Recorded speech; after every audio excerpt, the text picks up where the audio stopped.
నమో భగవతే శ్రీ రమణాయ. ఇప్పుడు శ్రీ రమణ తత్వము యోగ వాసిష్టము అనే అంశం మీద నెల్లూరు అద్వైత యోగపీఠం చెందినటువంటి శ్రీ ఎంఎబి సుబ్రహ్మణ్యం గారు ప్రసంగిస్తారు.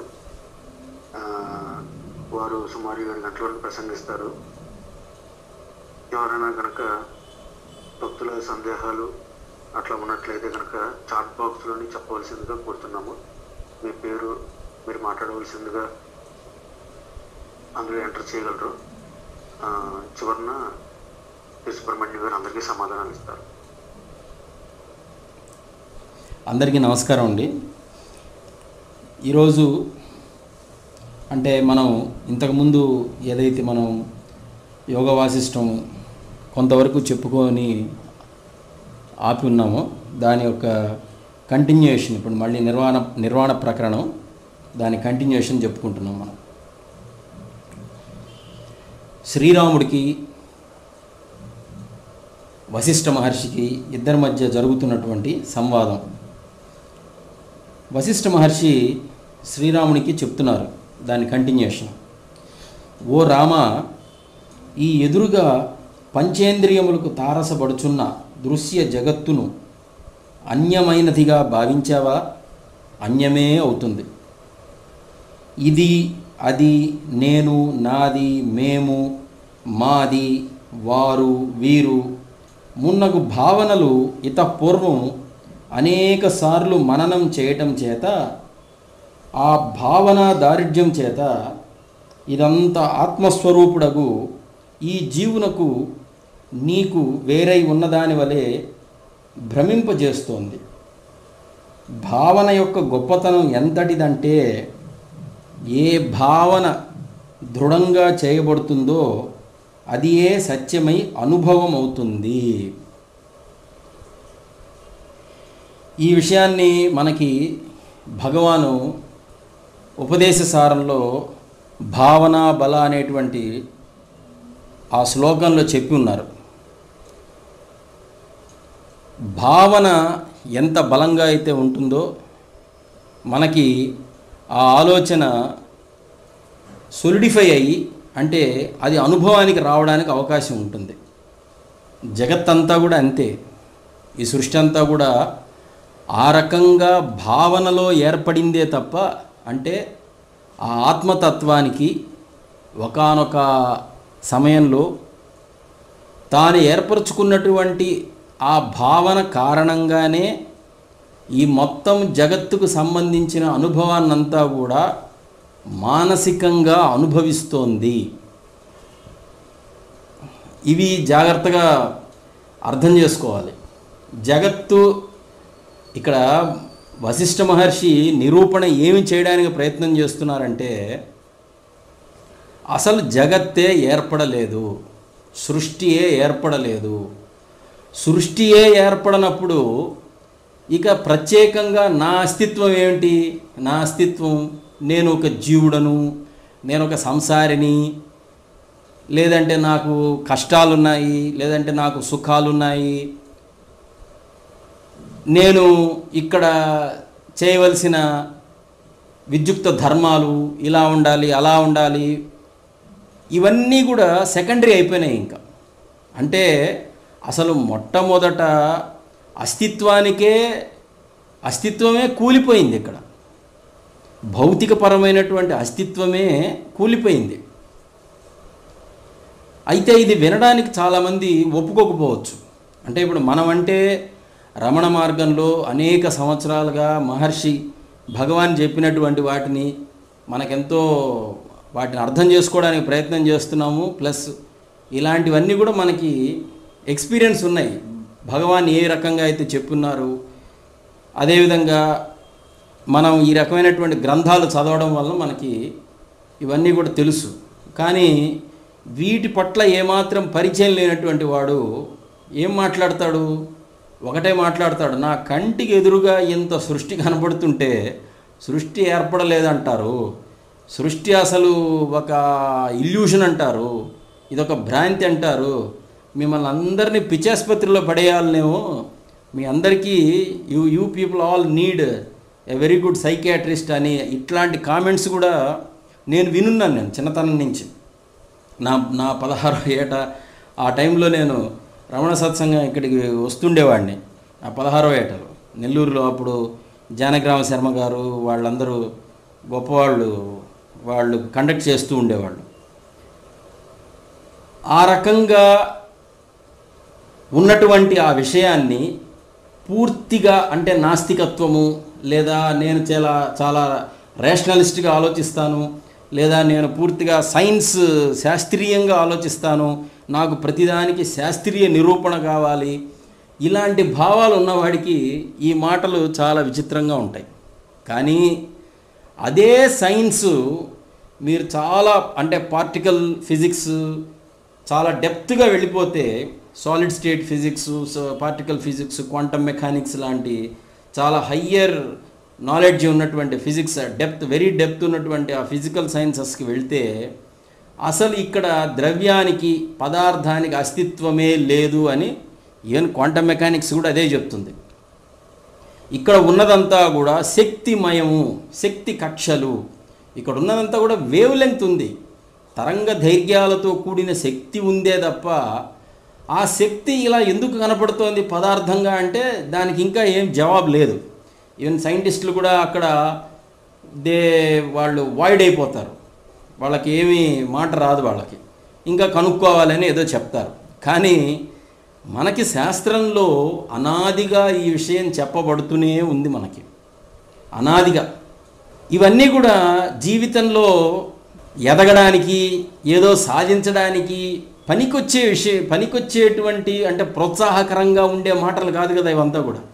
బాహ్య ప్రపంచానికి కానీ చూస్తే అసలు ఏమీ లేదు అని ఒకటి కానీ మనం మొట్టమొదటనే ఒక ఫౌండేషన్ ఇచ్చేసామనుకోండి, ఇక వీళ్ళందరూ కూడా అంటే మానసికంగా ఎంతో సంకల్పాలు కలిగి ఉండాలి, దృఢభావన కలిగి ఉండాలి, జీవితాన్ని మనం తీర్చిదిద్దుకోవాలి, జీవితాన్ని అలా చేసుకోవాలి, ఇలా చేసుకోవాలి, ఆ లక్ష్యం ఈ లక్ష్యం సాధించాలా అనే వాళ్ళకి మింగుడు పడదు. ఇది భలే కఠోరంగా ఉంటుంది, చాలా చేదుగా ఉంటుంది. మనం చెప్పే ఈ స్టేట్మెంట్స్ అన్నీ కూడా వాళ్ళకి చాలా బిట్టర్ స్టేట్మెంట్. వాళ్ళ దాకా ఎందుకు, మనలో కూడా డౌట్ రైజ్ అవుతూనే ఉంటుంది. డౌటు, ఇదంతా అసలు నిజమేనా, ఇదే తప్పేమో, ఈ రకంగా ఉన్నది, ఇదేంది ఇంత అనుభవం వస్తుంది కదా, నాకు స్పర్శ తెలుస్తోంది, జ్ఞానేంద్రియాల ద్వారా, పంచేంద్రియాల ద్వారా ఇవన్నీ తెలుస్తోంది, లాభం నష్టం ఇవన్నీ తెలుస్తోంది, క్రమశిక్షణగా ఉంటే ఇదిగో ఈ రకంగా ఉంటుంది, క్రమశిక్షణ లేని వాళ్ళ జీవితాలు ఈ రకంగా ఉంటున్నాయి అని మనం ఆ సందిగ్ధంలో ఖచ్చితంగా ఉంటాం. దాంట్లో ఏ సందేహం లేదు. దాంట్లో మనకు కూడా పూర్తిగా విషయం తెలిసిపోయింది. మనం ఇక్కడ ఇంకా అసలు దేని గురించి ఆలోచించాల్సిన పని లేదు అంటే మనకు వైరాగ్యం వచ్చేసినట్టే లెక్క.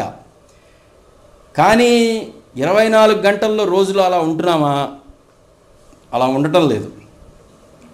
ప్రాకులాట ఉంటుంది, మమకారం ఉంటుంది, పోరాటం ఉంటుంది, ఆరాటాలు ఉంటున్నాయి, ఇంకా ఏదో తపన, ఇంకా ఏదో చేయాలా, ఇంకా ఏదో సాధించాలి, ఇంకా అలా చేయాలి, ఇలా చేస్తే ఇంకా బాగుంటుంది, ఇంకా ముందే ప్రీ ప్లాన్డ్గా నేను ఇంకొద్దిగా ఆలోచించుంటే ఇంకా బెటర్ రిజల్ట్ వచ్చిండేదేమో. ఇవన్నీ అంటే జీవితము తీసేసిన సినిమా ఇదంతా కూడా. ఒకవేళ నిజం అనుకుంటే, జీవితము ఒకవేళ ఉంది అని అనుకుంటే, ఈ పదార్థమయమైనటువంటి జగత్తు నిజంగా అస్తిత్వంలో ఉంది అని ఒకవేళ అనుకుంటే, అది కూడా ముందే రచన చేయబడిపోయింది, ఇది కూడా తీసేసిన సినిమా అని కూడా భగవాన్ చెప్పేసి ఉన్నారు. భగవాను ఎక్కడా కూడా సందిగ్ధంగా మాట్లాడలేదు. భగవాన్లో ఉన్న గొప్పతనం ఏమిటంటే, ఆయన ఆ బ్రాహ్మీ స్థితిలో ఉండి, ఆ పరబ్రహ్మ స్థితిలో ఉండి కూడా సంసారులకి కావలసినటువంటి స్టేట్మెంట్స్ కూడా ఆయన ఇచ్చేసి ఉన్నారు. ఈ సంసారం కోసం తాపత్రయం, మమకారాలు, ఇంకా అనేక రకాలైనటువంటి ఆరాటాలు, పోరాటాలు ఉన్నటువంటి మనలాంటి జీవులకు కూడా ఎక్కడ ఏ విషయం కూడా ఆయన వదిలిపెట్టకుండా మొత్తం ఇచ్చేస్తున్నారు ఆయన సమస్తం. ఏమిటి? కర్త వారి ప్రారంధాన్ని అనుసరించి జీవులను ఆడించును అని ఒక్క మాటలో మొత్తం అసలు తేల్చేశారు ఆయన. మొత్తం మనం కూరలో కరేపాకు తీసి పక్కన పడేస్తాం చూడండి, కొంతమందికి నచ్చక దాన్ని, అంటే చాలా అవలీలగా తీసివేస్తారు. దాని విలువ కూడా మనకి అంటే అది నచ్చదు అది. కాబట్టి దాంట్లో విటమిన్స్ ఎన్ని ఉన్నాయి, ప్రోటీన్స్ ఎన్ని ఉన్నాయి, శరీరానికి ఎలా ఉపయోగపడుతుంది, ఇంకా అవన్నీ నాకు అవసరం లేదు నాకు. అంటే అంత అవలీలగా ఈ జగత్తు యొక్క నాటకం యొక్క దీని యొక్క నిజతత్వం ఎంతవరకు అసలు మనం చూడాలి, దీని నిజతత్వం అసలు మనం ఎంతవరకు ఒప్పుకోవాలి అనే విషయంలో భగవాను ఈ మొత్తం జగత్తుకు సంబంధించిన ఈ నాటకాన్ని అంతా కూడా ఒక కూరలో కరేపాకు తీసిపారేసినట్టు తీసిపారేశారు. ఒరే అబ్బాయి, ఇక్కడ నువ్వు చేయవలసింది ఏమీ లేదురా, నీ చేతిలో ఏమీ లేదు. ఎందుకు లేదంటే ఎండమావిలో నీళ్ళని వెతుక్కోవడం లాంటిది. నాలాంటి వాడు ఒకడు ఎండమావికి దూరంగా దాహం అవుతోంది, నిజమే నాకు దాహం అవుతోంది అన్నప్పుడు ఎండమావి దగ్గరికి వెళ్ళి ఒక చెంబు తీసుకొని వెళ్ళాను నేను. ఏమైనా దొరుకుతుందా అక్కడ? ఏమీ దొరకదు అక్కడ, ఏమీ దొరకదు. ఈ మొత్తం సంసారం కూడా అట్లాంటిదే, సంసార తాపత్రయం అట్లాంటిది, ఈ జగత్ అట్లాంటిది. మరి ఎందుకు ఇంత అనుభవానికి వస్తోంది ఈ జగత్తు నాకు అంటే భావన. అనేక జన్మలుగా భావన చేసి చేసి చేసి చేసి ఇది నిజం, ఇది నిజం, ఇది నిజం, ఇది తప్పు, ఇది తప్పు, ఇది ఒప్పు, ఇది ఒప్పు, ఇది మంచి, ఇది మంచి, ఇది చెడు, ఇది చెడు, ఇది ధర్మం, ఇది ధర్మం అని ఎక్కడికక్కడ డిస్క్రిమినేట్ చేసేసాం ఈ మొత్తం ప్రపంచాన్ని అంతా కూడా. అసలు లేని ప్రపంచాన్ని ఉన్నది అని భావించి ఆ ఉన్న దాంట్లో మళ్ళా మన ఇంటలెక్ట్ ఉంది చూశారు, బుద్ధి. ఈ బుద్ధి అనేది మెయిన్ కల్ప్రిట్. ఇది అసలు అన్ని అనర్థాలకు మూలం ఈ బుద్ధే. అయితే ఈ బుద్ధి గురించి గొప్పగా చెప్తూ ఉంటారు. మనసేమో ఇంద్రియాల ద్వారా ప్రవర్తించి చూసినవన్నీ కావాలంటుందండి, దానివల్ల పాపం మూట కట్టుకుంటారు. బుద్ధి ఒకటి ఉంటుందండి లోపల, బుద్ధి అది డిస్క్రిమినేట్ చేస్తుంది, అది మంచి చెడులు చెప్తుంది అని చాలా గొప్పగా చెప్తారు ఒక రకమైన ప్రవచనాల్లో. కానీ మనకి మెయిన్ కల్ప్రిట్ ఎవరంటే ఆ బుద్ధే. అది మన బుద్ధే మెయిన్ కల్ప్రిట్. అంటే ద్వంద్వాన్ని నిరంతరం ప్రతిపాదన చేస్తూ ఉంటుంది. ఇది మంచి, ఇది చెడు, ఇది ఎక్కువ, ఇది తక్కువ, ఇది నీచం, ఇది ఉన్నతం, తర్వాత ఇది ధర్మం, అది అధర్మం, ఇది నీతి, ఇది అవినీతి, ఇది న్యాయం, ఇది అన్యాయం, ఇది పొడవు, ఇది వెడల్పు, ఇది ఉత్తరం, ఇది దక్షిణం అని ఈ బుద్ధి అంత సంసారాన్ని తెచ్చి పెడుతోంది. ఇదంతా కూడా మన విశ్లేషణ దేంతో చేస్తాము? బుద్ధితో చేస్తాం. మనసు విశ్లేషణ, మనసు ఏం చేస్తుంది? అక్కడ ఉన్నది ఆకర్షణగా ఉన్నటువంటిది కావాలంటుంది, పొందాలంటుంది. పొందడం లాస్ట్ టైం మనం చెప్పుకున్నాం. ఉండడం కంటే పొందడంలోనే మనకు ఆనందం ఎక్కువ ఉంటుంది. ప్రతిదాన్ని పొందాలి పొందాలి పొందాలి. ఎవరైనా బయట ఒక అందమైన స్త్రీ పోతూ ఉన్నదనుకోండి, చూడడంలో తప్పులేదు. భగవంతుడి సృష్టి, అరే భగవంతుడు ఇంత అందాన్ని సృష్టించాడు అని అనుకోవడంలో ఏం తప్పులేదు. కానీ అది పొందాలా అని అనుకోవడం, ఆ పొందాలా, అది నేను పొందేయాలి. అది అట్లా ఏదైనా సరే. ఒక షాప్కి వెళ్ళారు, ఒక షాప్లో మనం అక్కడ ఉన్న మెటీరియల్స్ అన్నిటిని చూస్తూ ఉన్నాం. ఒక అందమైనది కనపడింది, వెంటనే పొందాలి. అది నా ఇంట్లో ఉంటే ఎట్లా ఉంటుంది, ఇది నా ఇంట్లో ఉండాలి కదా, వెంటనే పొందాలి. అదేవిధంగా మనకి పూల మొక్కలు ఉంటాయి. ఆ పూల మొక్కలకి చూడండి, రోజా పువ్వు కానీ లేకపోతే లిల్లీలు కానీ పారిజాతం కానీ ఇట్లాంటివి చాలా అందంగా ఉంటాయి. ఆ మొక్కకి చాలా అందం వస్తుంది. కానీ వెంటనే ఏం చేస్తారు ఆడపిల్లలు లేదా ఆడవాళ్ళు, దాన్ని కోసి జుట్టులో పెట్టుకుంటారు. పొందడం అంటే అక్కడ ఉన్న ఆ చెట్టుకు ఉన్న అందాన్ని యాజ్ ఇట్ ఈజ్గా ఆస్వాదించడం అనేదాన్ని మానేసి, దానితో తన్మయత్వం చెందడం మానేసి, ఇది నా తలలో ఉంటే ఎంత అందంగా ఉంటుంది, పోనీ నీ తలలో పెట్టుకున్నావు, నువ్వేమైనా చూసుకోగలుగుతున్నావా? చూసుకోలేరుగా. ఆ స్త్రీ, ఆ ఆడపిల్ల కానీ ఆ స్త్రీ కానీ అక్కడ ఉన్న వెంటనే మనం ఎక్కడికైనా వెళ్ళి ఒక కొత్త ప్రదేశానికి, గార్డెన్స్కి లేకపోతే ఇంకేదైనా ప్రదేశాలకు వెళ్ళి లేదా వేరే వాళ్ళ ఇంటికి వెళ్ళినప్పుడు ఆ మొక్కలో ఆ తొట్లల్లో మొక్కలు ఉంటాయి, ఆ మొక్కలకు పుష్పాలు ఉంటాయి. వెంటనే అబ్బా ఎంత బాగుందండి, నాకు ఇస్తారా అని అడిగేస్తాం. అంటే పొందడం ఎత్తి తలలో పెట్టుకుంటారు. పోనీ నీకేమైనా ఆనందం ఉందా అంటే లేదు, వేరే వాళ్ళు చూడడానికి. ఎంత అంటే వీటి గురించి ఎక్కువ మనం కామెంట్ చేయకూడదు, ఎందుకంటే ఎవరెవరి వాళ్ళ స్వకీయమైన ఆనందం అదంతా కూడా. కానీ అజ్ఞానం ఇదంతా కూడా అజ్ఞానం. ఒక మొక్కకి ఒక పువ్వు ఉన్నప్పుడు దాన్ని 10 మంది చూస్తారు, ఆనందపడడానికి అవకాశం ఉంటుంది. ఆ మొక్క రంజింపజేయడానికి అవకాశం ఉంటుంది అంతమంది హృదయాలని. ఎప్పుడైతే ఆ మొక్కకు ఉన్న పూలను మనం కోసేసామో అదంతా బోడి అయిపోతుంది, ఏముండదు, ఆ మొక్క బోడి మొక్క అయిపోతుంది. అది ఇంకా అదేం అందంగా ఉంటుంది. అది మనం పెట్టుకునే ఆ ఒక్క పువ్వు జుట్టులో పెట్టుకుంటాం, అది ఎట్లాగో మనకి కనపడదు. అదేమంటే ఇతరులు చూస్తారు కదండి అని. మన యాటిట్యూడ్స్ అన్నీ ఇలాగే ఉంటాయి, అన్నీ కూడా. ఏదైనా అంతే, ఈ సృష్టిలో ప్రతిదాన్ని పొందడం అనేటువంటి దాంట్లోనే మనం చాలా లాస్ అయిపోతున్నాం. అంటే భ్రమలోనే బతుకుతున్నాం. అదే స్వామి చెప్తున్నారు ఇక్కడ, ఎంతకాలం అయితే నువ్వు బలమైన భావన చేస్తూ ఉంటావో ఆ భావన నీకు అనుభవానికి వస్తూనే ఉంటుంది. చిన్నపిల్లవాడు భూతం చూసి భూతాన్ని భావించేసుకుంటాడు, చీకట్లో ఏదో ఉందో అనుకుంటాడు. చీకట్లో ఏదో ఉంది అని అనుకొని వెంటనే ఇంక భయం మొదలైపోతుంది. మన ఆలోచన ఎప్పుడైతే లోపల వచ్చిందో, ఆలోచన రాగానే ఏమవుతుంది, మనకున్నటువంటి గ్లాండ్స్ యాక్టివేట్ అవుతాయి. మనకున్నటువంటి అడ్రినలిన్, తర్వాత ఈ పిట్యూటరీ గ్లాండ్స్, ఇవన్నీ యాక్టివేట్ అవుతాయి. అవి ఎప్పుడైతే ఆ గ్లాండ్స్ యాక్టివేట్ అవుతాయో బ్లడ్లోకి ఆ పర్టికులర్ హార్మోన్ వచ్చి చేరుతుంది. చేరగానే భయం వచ్చేస్తుంది. అంటే ఒక బయలాజికల్ ఈవెంట్ జరిగిపోతుంది మన మనసులో. దేని కారణంగా? ఒక థాట్ వలన, ఒక ఆలోచన వలన. అంటే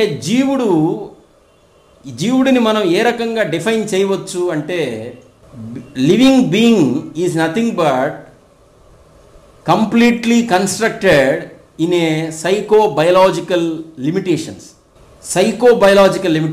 అంటే ముందు మనసు ఒక భావనని ప్రొడ్యూస్ చేస్తుంది.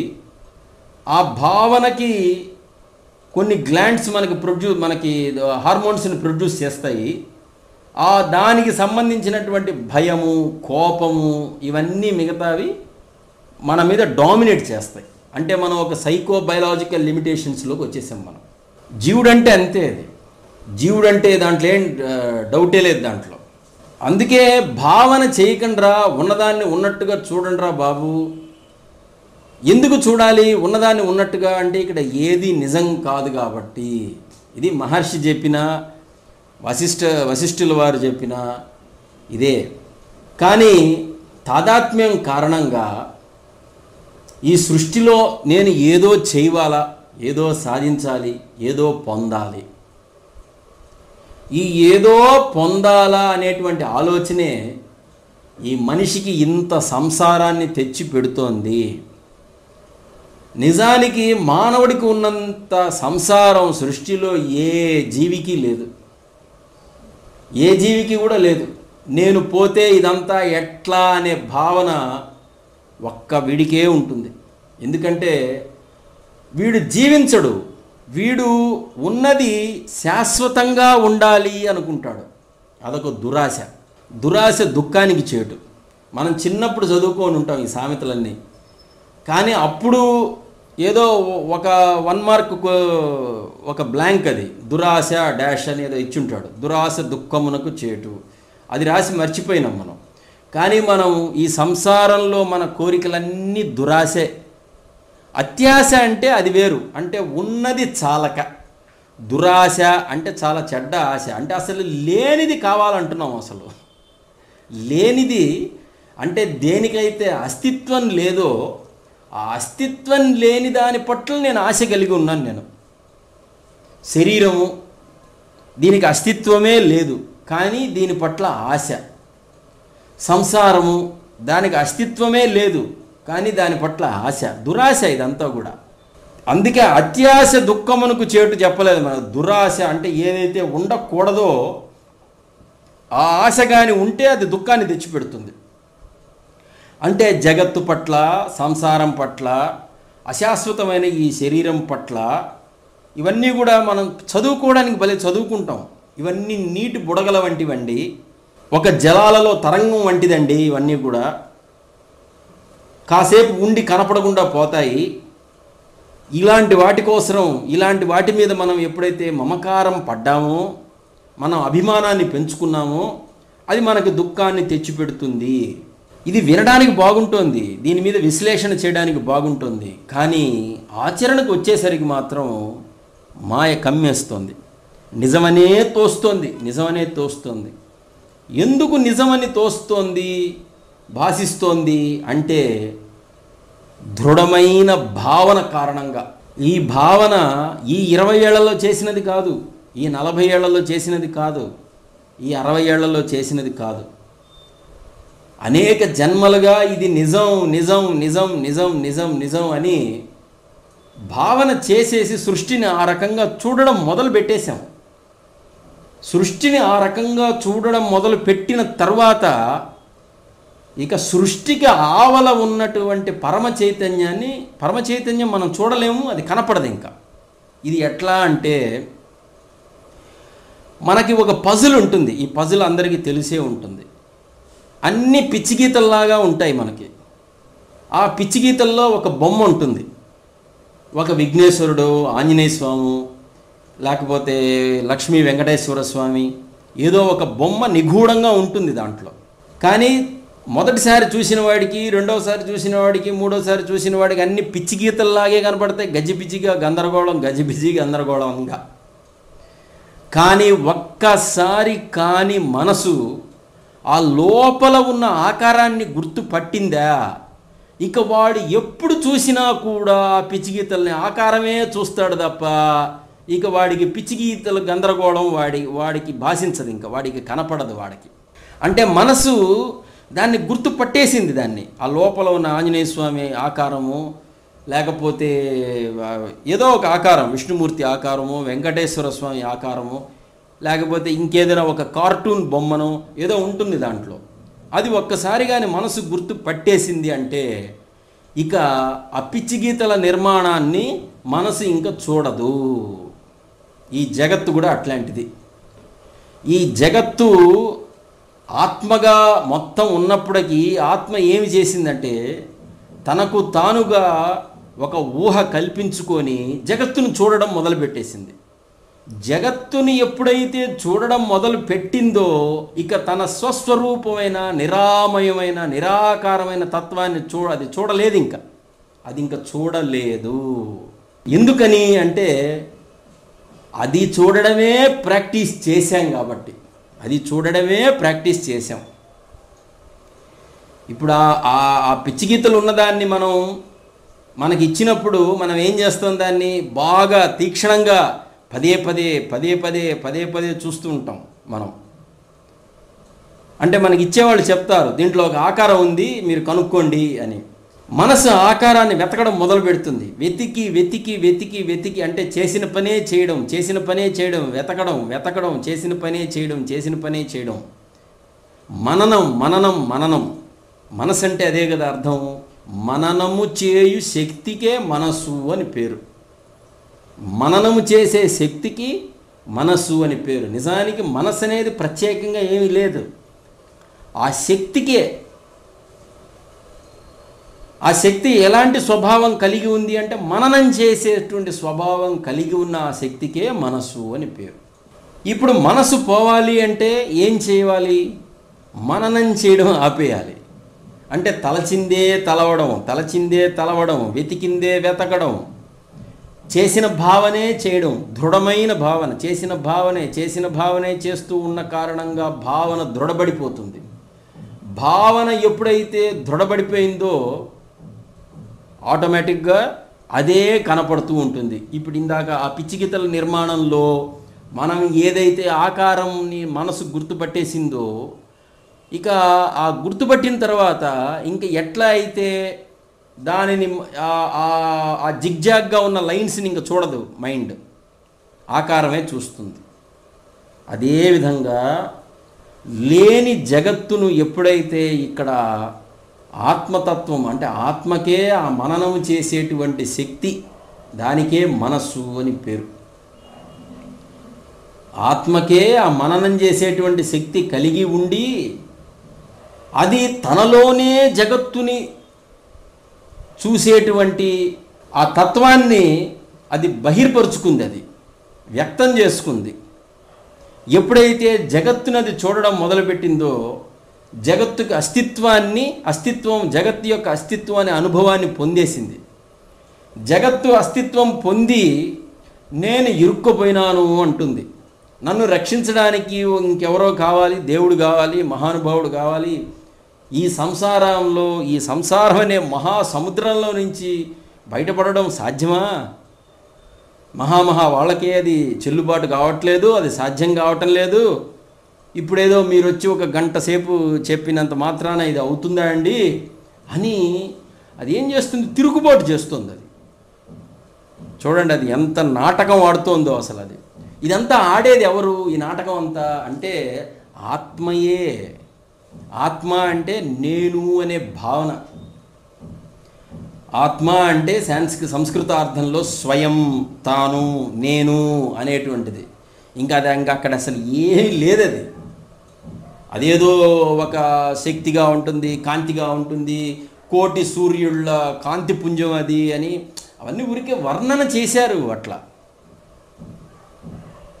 వర్ణన చేశారు అంటే మనసు అర్థం చేసుకోవడానికి దానికి రూపము, నామము, ఏదో ఒక కొలమానాలు కావాలి, దానికి ప్రమాణాలు కావాలి. దానికి రూపము, నామం. అందుకే ఈ విద్యని భగవాను ఎవ్వరికి దొరకకుండా చాలా టాక్టిక్స్గా చెప్పారు.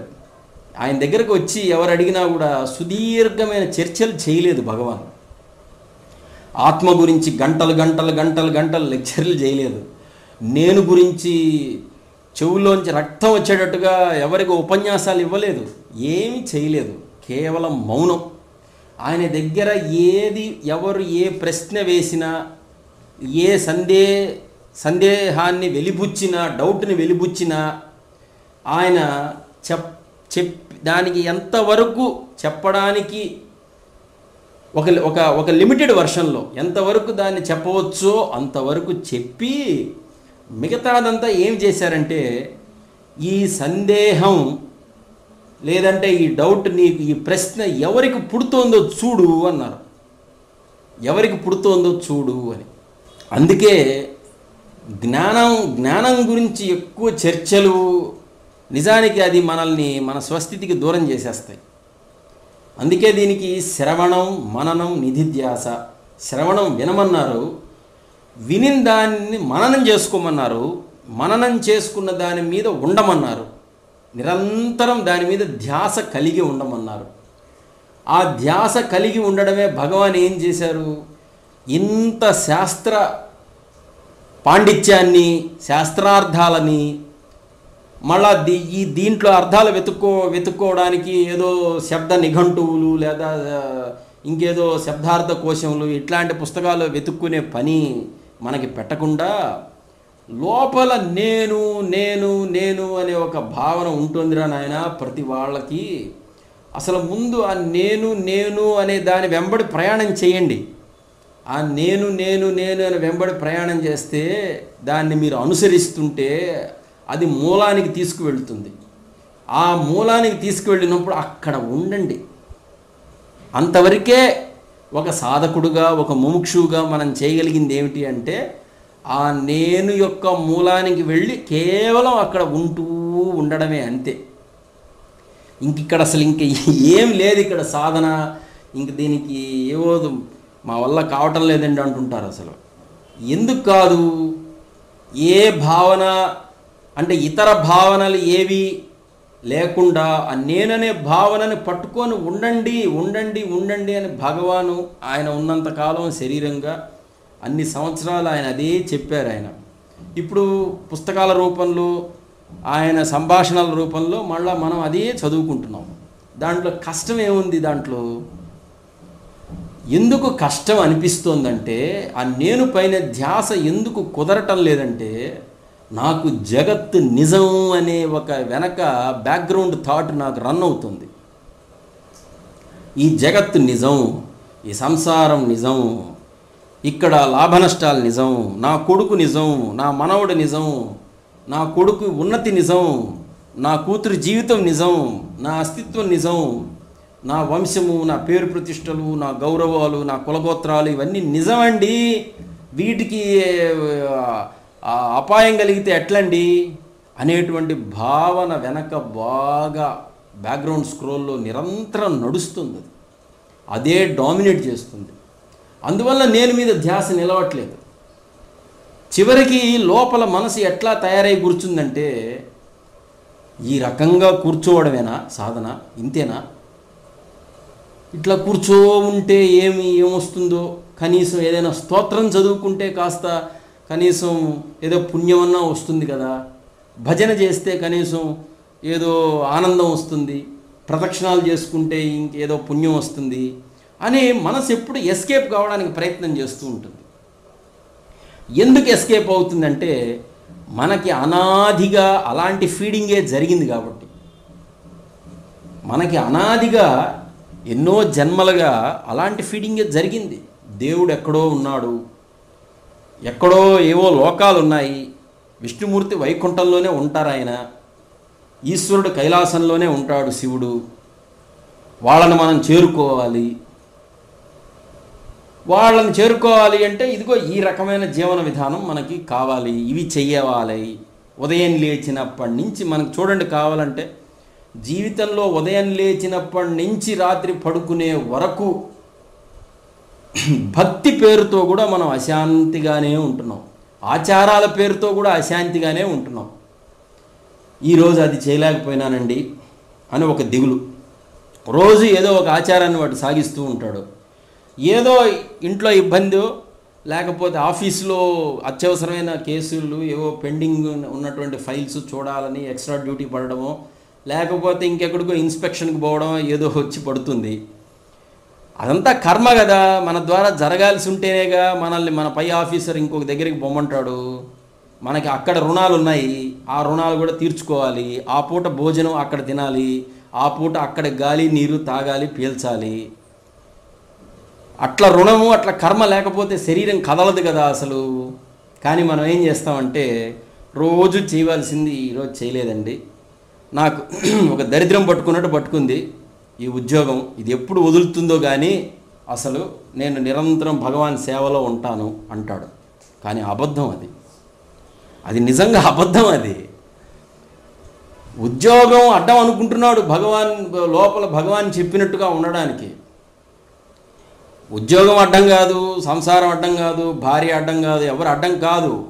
ఒక ఆయన చెప్తారు, ఒక ఎన్లైటెండ్ పర్సన్, నువ్వు సన్యాసం తీసుకోవడానికి నీ భార్య సాకు చెప్తున్నావు ఎందుకు, నీకు తీసుకోవడం ఇష్టం లేదని చెప్పు, నేను దానికి సంతోషిస్తాను అని అంటారు ఒక ఆయన, ఒక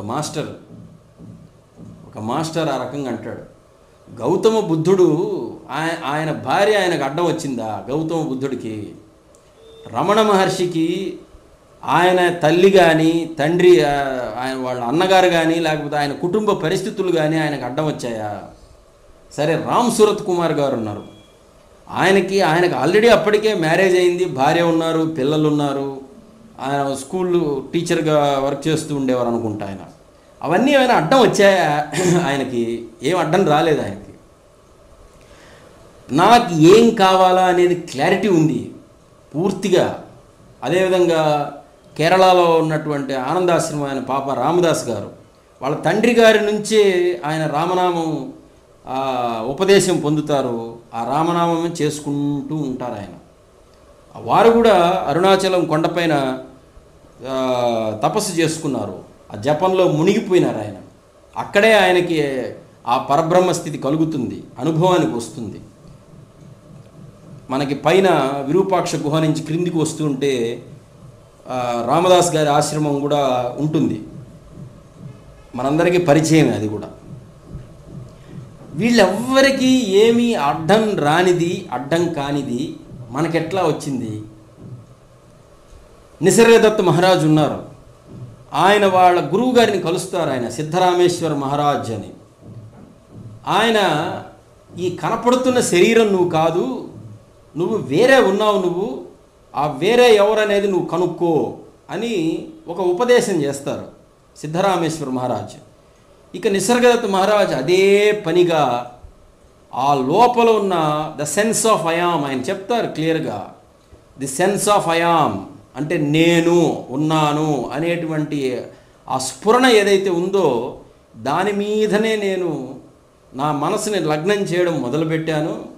ఏకాంతంగా ఆయన బీడి కొట్టు, ఆయన చిన్న పచారీ కొట్టు ఏదో చిన్నది ఉండేది ఆయనకి ఆయన సంసారము బాధ్యతలు అన్నీ ఉన్నాయి.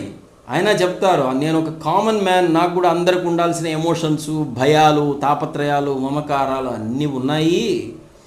కానీ నేను ఎప్పుడైతే నా గురువుని కలిశానో ఆ గురువు చెప్పినట్టుగా చేయడం మొదలుపెట్టాను నేను అంటారు.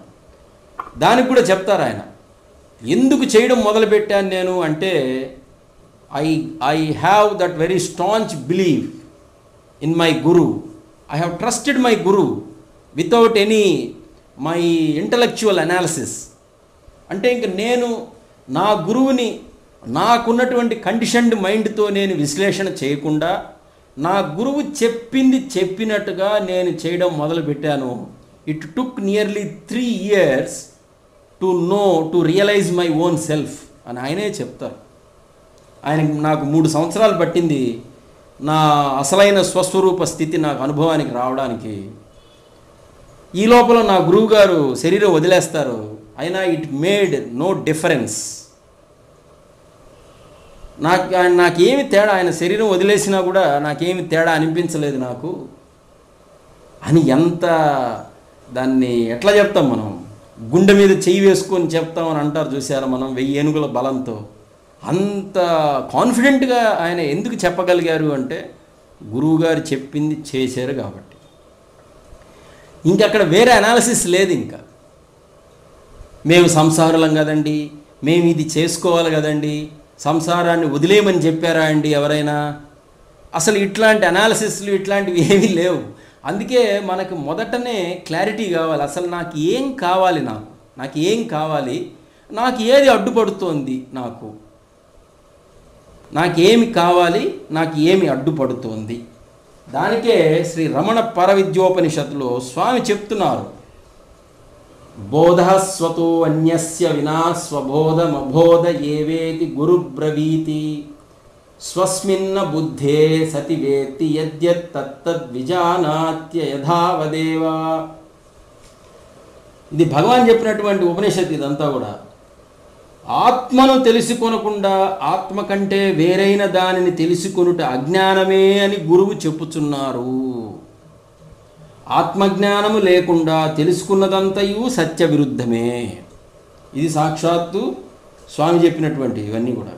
బోధస్వతో అన్యస్య వినా స్వబోధమబోధ ఏవేది గురుర్బ్రవీతి స్వస్మిన్న బుద్ధే సతి వేత్తి యథ్యేత్ తత్తద్విజానాత్య యథావదేవ. అదేవిధంగా స్వస్మిన్ విబుద్ధే నిజమార్గణేన బోద్ధుం స్వతో అన్యన్నహి కించిదస్తి బుద్ధస్య భాత్యాత్మవ ఏవ సర్వమాత్మా తతః సర్వ ఇతి ప్రసిద్ధః.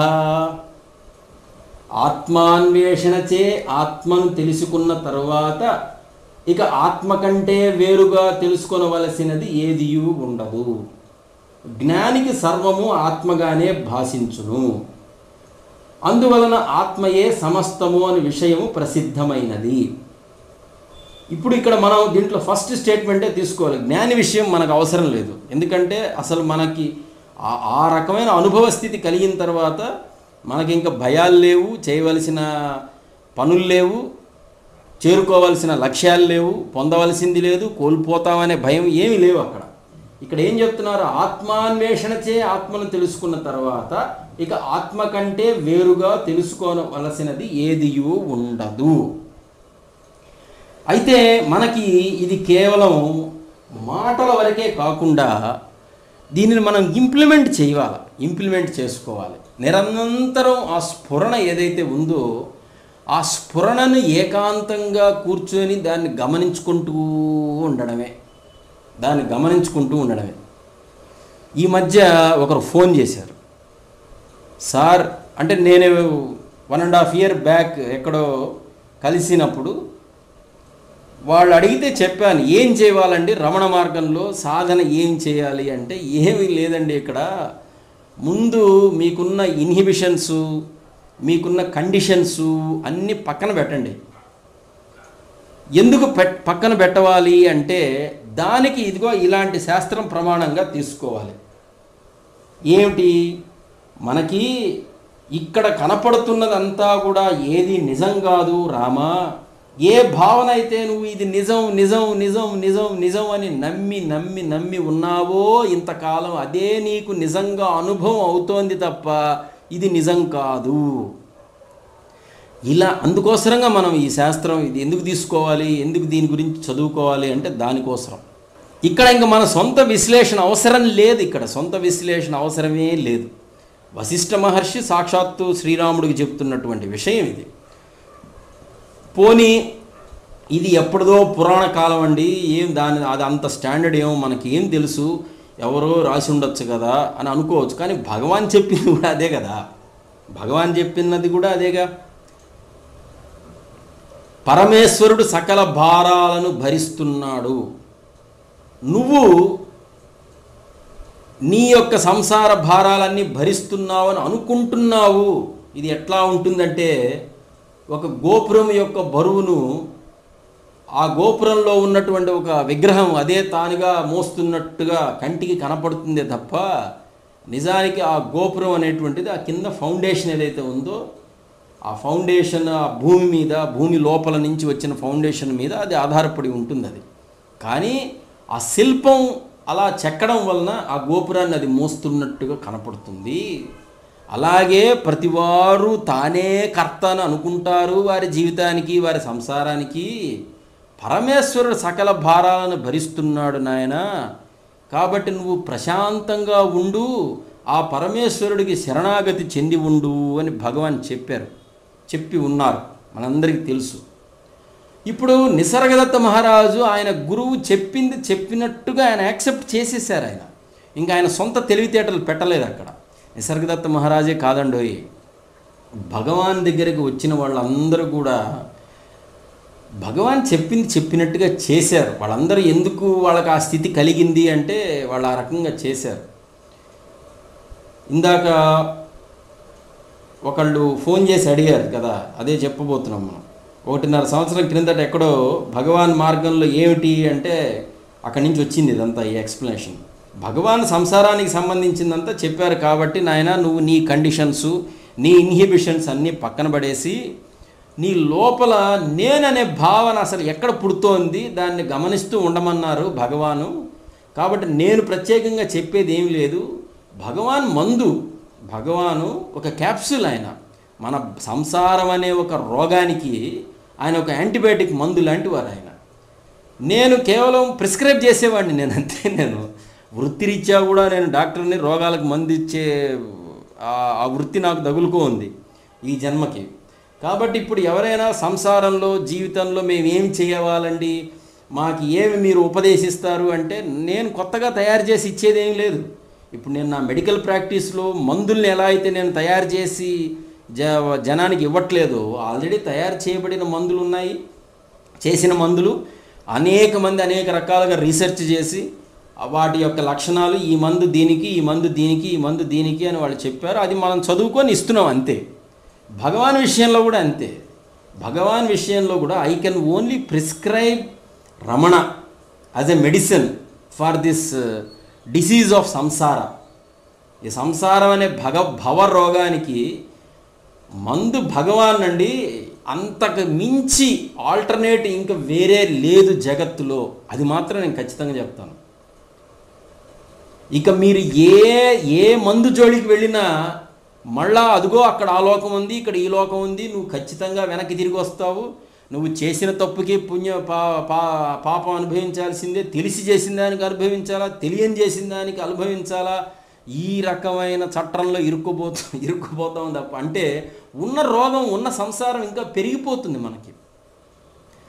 ఉన్న సంసారాన్నే వదిలించుకోండిరా బాబు అంటుంటే కొత్త లోకాలు, కొత్త సంసారాలు, కొత్త కర్మలు, కొత్త పాపాలు, కొత్త చిట్కాలు, కొత్త ప్రదక్షిణలు, మళ్ళీ కొత్త పరిష్కారాలు, కొత్త పశ్చాత్తాపాలు. ఇంకా ఎప్పటికీ వదలదా ఇది ఎప్పటికీ వదలదు ఇంకా. కానీ మనసు వాటికే అలవాటు పడిపోయింది. అంటే పర్మనెంట్గా ఒక ఒక పర్మనెంట్ ట్రీట్మెంట్ తీసుకొని, ఒక యాంటీబయాటిక్ ట్రీట్మెంట్ తీసుకొని, లేదంటే ఒక హోమియో మెడిసిన్లో దీర్ఘ వ్యాధులకి ఒక పర్మనెంట్ ట్రీట్మెంట్ ఒక 2 ఏళ్ళు 3 ఏళ్ళు 4 ఏళ్ళు తీసుకుంటే ఆ వ్యాధి సమూలంగా తుడిచిపెట్టుకొని పోతుంది శరీరంలో నుంచి. పర్మనెంట్ వైద్యం కావాలి, డాక్టర్లే చెప్తున్నారు ఈ మధ్య. ఇది ఇంతవరకు అండి మీకున్న ఆస్తమా కానీ సోరియాసిస్ కానీ ఇట్లాంటి వ్యాధులకి మీకు పర్మనెంట్గా క్యూర్ కావాలంటే హోమియోపతి తీసుకోండి అని. అట్లా పర్మనెంట్ క్యూర్ కావాలి అంటే భగవానే పర్మనెంట్ మెడిసిన్, ఆయన భగవాన్. ఇక దాని మీద విశ్లేషణ అవసరం లేదు మనకి, కేవలం ఆయన చెప్పింది చెప్పినట్టుగా చేసుకోవడమే.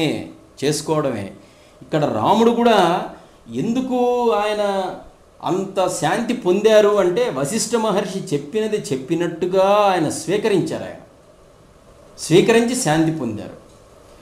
అక్కడ ఏమైంది, అతనితో మాట్లాడుతున్నప్పుడు మీరు చెప్పినట్టుగా నేను ఆ విధంగా గమనిస్తూ ఉన్నానండి.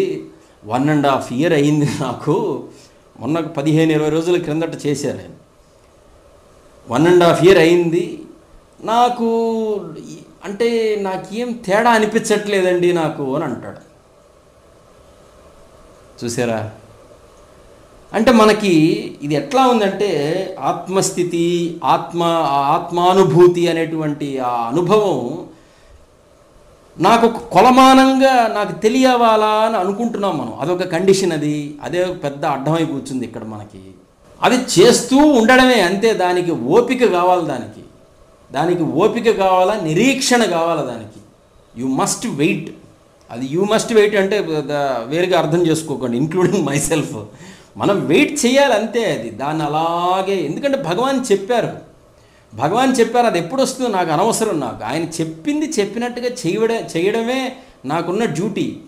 ఒక స్టూడెంట్గా, ఒక డిసైపుల్గా, ఒక ముముక్షువుగా నాకున్న బాధ్యత ఏమిటి అంటే భగవాన్ చెప్పింది చెప్పినట్టుగా చేయడం. ఇంకా నాకు వేరే మార్గాలతో పని లేదు, ఇతర ప్రవచనాలతో పని లేదు, ఇతర సిద్ధాంతాలతో పని లేదు, నాకేం అవసరం లేదు. నాకు ఆయన చెప్పారండి, ఆయన చెప్పింది నేను చేస్తున్నాను కాబట్టి నన్ను ఎలా పైకి లాక్కోవాలి, లోపల నన్ను ఎలా అహంకారాన్ని పూర్తిగా నాశనం చేయాలనేది ఇక అది ఆయన చూసుకుంటారు, నాకేం సంబంధం అనేటువంటిది అది కోల్పోతున్నారు. అది కోల్పోయి నేను మీరు చెప్పినట్టు 1.5 సంవత్సరం నుంచి చేస్తున్నానండి, 2 ఏళ్ల నుంచి చేస్తున్నాను, 3 ఏళ్ల నుంచి చేస్తున్నాను, కానీ ఏమిటో అండి పెద్ద తేడా నాకేం తెలియట్లేదు అని. ఇదే విషయాన్ని భగవాన్ అడిగినప్పుడు కొంతమంది, స్వామి ఈ మంత్రాన్ని ఇన్ని సంవత్సరాలుగా నేను జపం చేసుకుంటున్నాను, కానీ నాలో ఏం పెద్ద మార్పు కనపడినట్టుగా నాకేమీ అనిపించలేదు అంటే భగవాన్ దానికి జవాబు చెప్తారు. నువ్వెట్లా చెప్తావు నీ లోపల మార్పు జరగలేదని? నువ్వెలా చెప్తావు? ఇప్పుడు మనం చెప్పాలంటే మళ్ళీ మన మనసును వాడాలి. మన మనసు ఆల్రెడీ కలుషితం అయిపోయింది. మనం వాడే మనసు ఆల్రెడీ ఎర్రర్ ఉంది దాంట్లో. Erroneous scale cannot weigh the accurate measurement. ఒక స్కేల్లోనే తప్పు ఉన్నప్పుడు అది ఒక మెజర్మెంట్ని యాక్యురేట్గా ఎలా కొలవగలుగుతుంది? అది కొలవలేదు, అసలు తెలియదు దానికి. అలాగే ఎన్నో కలుషితాలు, ఇన్హిబిషన్సు, కండిషన్సు, సంస్కారాలు ఉన్న మన మనసు మన లోపల ఏం మార్పు జరిగిందని అసలు ఎలా అది గుర్తించగలుగుతుంది? అది గుర్తించలేదు. కాబట్టి ఇలాంటి ట్రాప్లోకి రాకూడదు. అదంతా మనసు చేసే మాయాజాలం, అదంతా కూడా. ఈ ట్రాప్లోకి రాకూడదు. మనం నిరుత్సాహపడిపోతూ ఉంటాం. మనం నిరుత్సాహపడిపోయి డిమోటివేట్ అయిపోయి ఏమిటో అండి ఆ ఏమిటో అండి అనేదే ఒక పెద్ద అడ్డంకి. భగవాన్ క్లియర్గా చెప్తారు, నువ్వు కనుక్కోలేవు, నీ కర్తవ్యం కేవలం చేయడం వరకే. అదేవిధంగా ఈ నేను అనేటువంటి విషయంలో కూడా భగవాన్ క్లియర్గా చెప్పారు, నువ్వు ఆ నేనును వెతికి పట్టుకొని దాని మూలంలో నువ్వు సుస్థిరుడివై ఉండడమే అంతే. ఆ నేను అనేటువంటి ఆ మూలం ఎక్కడైతే ఉందో అక్కడ ఉండడమే, అంతవరకే మన పని. ఆ తర్వాత ఆ లోపల ఉన్న మహాశక్తి అది మనల్ని లాగేసుకుంటుంది. మనల్ని అంటే ఇంకా ఆ భావన ఆ కొద్దిగా ఉంది చూశారు, అది ఇంకా నేను ఉన్నాను, నేను ఇక్కడ ఇదిగోండి భగవాన్ చెప్పినట్టుగా నేను ఆ మూలంలో అలా ఉన్నాను అనే ఆ చిన్నపాటి భావన, ఆ భావన వచ్చినప్పుడు కూడా అక్కడ కూడా ప్రశ్నించుకోవాలి, ఈ భావన ఎవరికి, ఇంకా నేను గుర్తిస్తున్నానే, నేను ఆ మూలంలో ఉన్నట్టుగా ఇంకా నాకు ఆ గుర్తింపు ఉంటోందే, నాకు ఇంకా ఆ గుర్తింపు వస్తుందే, ఈ గుర్తింపు ఎవరికి, ఈ మూలంలో ఉన్నాను అనే ఆలోచన ఎవరికి అని మళ్ళా లాస్ట్ ఫైనల్ క్వశ్చన్ వేసుకోవాలి. అక్కడ ఫైనల్ ఎంక్వైరీ, ఫైనల్ క్వశ్చన్ అక్కడ వేసుకుంటే అది కామ్ అయిపోతుంది. అది ఏంటో అది అది అనుభవించేవాడికి తెలుస్తుంది. అది ఏంటో అది కామ్నెస్ కాదు, స్టిల్నెస్ కాదు, అది కదలడం కాదు, అది ఉన్నాను అనే భావన కాదు, పోనీ లేనా అంటే లేను అనేది కాదు, అది ఏం కాదు. అదొక విచిత్రమైనటువంటి స్థితి. అదొక విచిత్రమైన స్థితి, అంతే. అలా అది పర్మనెంట్ అయిపోవాలి. అది పర్మనెంట్ అయిపోయినప్పుడు ఇక వీడికి శ్వాస ఉందా, పోయిందా, శరీరం ఉందా, పడిపోయిందా, శరీరం పోతోందా, లేకపోతే వీడి ఆస్తులు, లేకపోతే పరువు ప్రతిష్టలు, కులాలు, వీటిల్లో ఏవో సామాజికంగా ఏవో నష్టాలు జరుగుతున్నాయా, జరగట్లేదా, ఇంకా వాడు బయటికి రాడు, ఇంకా వీటి గురించి పట్టించుకోడు. ఇంకా వాడు అది ఆ పర్మనెన్సీ వాడికి ఎప్పుడైతే అది వస్తుందో వాడికి ఎస్టాబ్లిష్ అయిపోవాలి ఆ స్థితి. వాడికి ఆ స్థితి కామన్ అయిపోవాలి. అంటే ఆ స్థితి మాత్రమే ఉంటుంది తప్ప ఆ స్థితిని నేను అనుభవిస్తున్నాను అనేటువంటి యోచన లేదు అక్కడ, అనే రికగ్నిషన్ ఉండదు అక్కడ. అది కేవలం ఆ స్థితిగా ఉంటాడు వాడు, ఆ స్థితిగా. భగవాన్ చెప్తున్నది అది. అయితే ఇప్పుడు అంత దూరం మనకి వెళ్ళడానికి మనసుకి అనేక రకాలైన సంస్కారాలు మనల్ని పట్టి లాగుతున్నాయి. కాబట్టి ఇప్పుడు మనం యోగ వాసిష్టాన్ని పట్టుకున్నాం మనం. అంటే భగవాను చాలా, అది ఏంటో మనం పిచ్చాపాటిగా మాట్లాడుకుంటాం చూసారా, అట్లా చెప్పేశారు ఆయన విషయాలు. అసలు అందుకే మనకు విలువ లేదేమో అనిపిస్తుంది. ఈ రకంగా యోగ వాసిష్టం అని ఒక పెద్ద బౌండ్ బుక్ తయారు చేసి, ఇది సనాతనంగా ఉన్నటువంటిదండి, ఇది మహర్షులు రాశారు, వాళ్ళు రాశారు, వీళ్ళు రాశారు అంటే అప్పుడు కూడా దాన్ని పూజ చేస్తాం. పూజ చేయడానికే తప్ప అసలు యోగ వాసిష్టంలో ఏం చెప్పారు నాయన, అసలు నేను జగత్తు గురించి పట్టించుకోవాల్సిన అవసరం ఉందా లేదా అనే రెఫరెన్స్కి మాత్రం దాన్ని తీయం మనం. కానీ భగవాను అంతటి నిగూఢమైన సత్యాన్ని, అంత నిగూఢమైనటువంటి ఆ రహస్యాన్ని మామూలు పొడి మాటల్లో చెప్పేశారు మనకి. కర్త వారి ప్రారంధాన్ని అనుసరించి జీవులను ఆడించును. జరగనున్నది జరగక మానదు, జరగనేది లేదు, ఏమి ఉండదు. నువ్వు చేసేది ఏమీ లేదురా నాయన, నోరు మూసుకొని ఉండరా బాబు. ఇక్కడ నోరు మూసుకొని ఉండడం అంటే వెర్బల్గా కాదు, అంటే నువ్వు అసలు సంకల్పాలు చేయవలసిన పని లేదు. ఇది మంచి చెడు అని విశ్లేషణ చేయవలసిన పని లేదు. ఎందుకంటే జరగవలసింది జరిగిపోతుంది. అది నష్టమైనా లాభమైనా ఏమైనా అంతే. ఆ విధంగా భావన బలం చేతనే ఈ సంసారం సత్యంగా తోచడం జరుగుతోంది. స్వప్నంలో కొద్ది నిమిషాల కాలం అనేక రోజులుగా తోస్తుంది చూచావా, ఇది చాలా ఇంపార్టెంట్. ఇది స్వప్నంలో కొద్ది నిమిషాల కాలం అనేక రోజులుగా తోస్తుంది చూచావా. మనకి మైండ్ ఏం చేస్తుందంటే, ఇది సైకాలజీ, పారాసైకాలజీ ఇలాంటి సబ్జెక్ట్స్లో కూడా మనకి ఈ విషయాలన్నీ వస్తాయి. ఇవంతా కూడా మనం 5 నిమిషాలు నిద్రపోయి 5 నిమిషాలు కానీ మనం కలగన్నాము అంటే జాగ్రత్త అవస్థలో ఉన్న మనసు కంటే స్వప్నావస్థలో మనస్సు 12 టైమ్స్ ఫాస్టర్గా పనిచేస్తుంది. 12 టైమ్స్. జాగ్రత్త అవస్థలో ఇప్పుడు ఈ మనసు ఇలా పనిచేస్తుంది కదా, మీరు వింటున్నారు, నేను చెప్తున్నాను. ఇప్పుడు ఫర్ ఎగ్జాంపుల్ ఇది దీని యొక్క స్పీడ్ ఎక్స్ అనుకుందాం. ఇదే స్వప్నావస్థలో 12x అవుతుంది. ఇది అంత ఫాస్ట్గా పనిచేస్తుంది. అందువలన మంచం మీద మనం 5 నిమిషాలు పడుకొని కలగన్నాము అంటే 60 నిమిషాల కలగనేస్తాం మనం 5 నిమిషాల్లో. మనం భౌతికంగా మంచం మీదేమో 5 నిమిషాలే పడుకుంటాము, కానీ 60 నిమిషాల కల స్వప్నంలో 60 నిమిషాల కాలం స్వప్నంలో గడిచిపోతుంది మనకి. అంత ఫాస్ట్గా పనిచేస్తుంది మనసు. అందుకే మనకు వచ్చే కళల్లో చూడండి, రోజులు, సంవత్సరాలు అసలు ఎంత ఫాస్ట్గా అంతా గడిచిపోతుందో. పోనీ ఫాస్ట్ మూవింగ్గా ఉంటుందా అంటే కళ మళ్ళీ ఫాస్ట్ మూవింగ్గా ఉండదు. కళలో మనం ఎక్స్పీరియన్స్ పొందేటప్పుడు కళని మనం పాతకాలం వీడియోస్ చూసినప్పుడు ఈ మనకి 1947 ఈ నేషనల్ స్ట్రగుల్ వీడియోస్ ఇట్లాంటివి, గాంధీ గారు అంతా ఫాస్ట్గా నడుచుకుంటూ పోతూ ఉంటారు. అదంతా రీల్ ఫాస్ట్గా తిరగడం. అది అట్లాంటి ఫాస్ట్నెస్ ఉండదు కళలో కూడా. ఇప్పుడు ఈ జాగ్రత్త అవస్థలో ఏ రకంగా అయితే ఉందో అట్లాగే అలాంటి ఆ మినిమం స్పీడే ఉంటుంది. బట్ అంత జరిగిపోతుంది భలే విచిత్రంగా అసలు. అంటే 12 times వేగం. అంటే దీన్ని బట్టి ఏం తెలుస్తుంది మనకి? మనసు యొక్క వేగం ఎంత స్పీడ్గా ఉంటుందో జగత్తు యొక్క అనుభవం మనకు అంత ఎక్కువగా మన మీద వచ్చి పడుతోంది.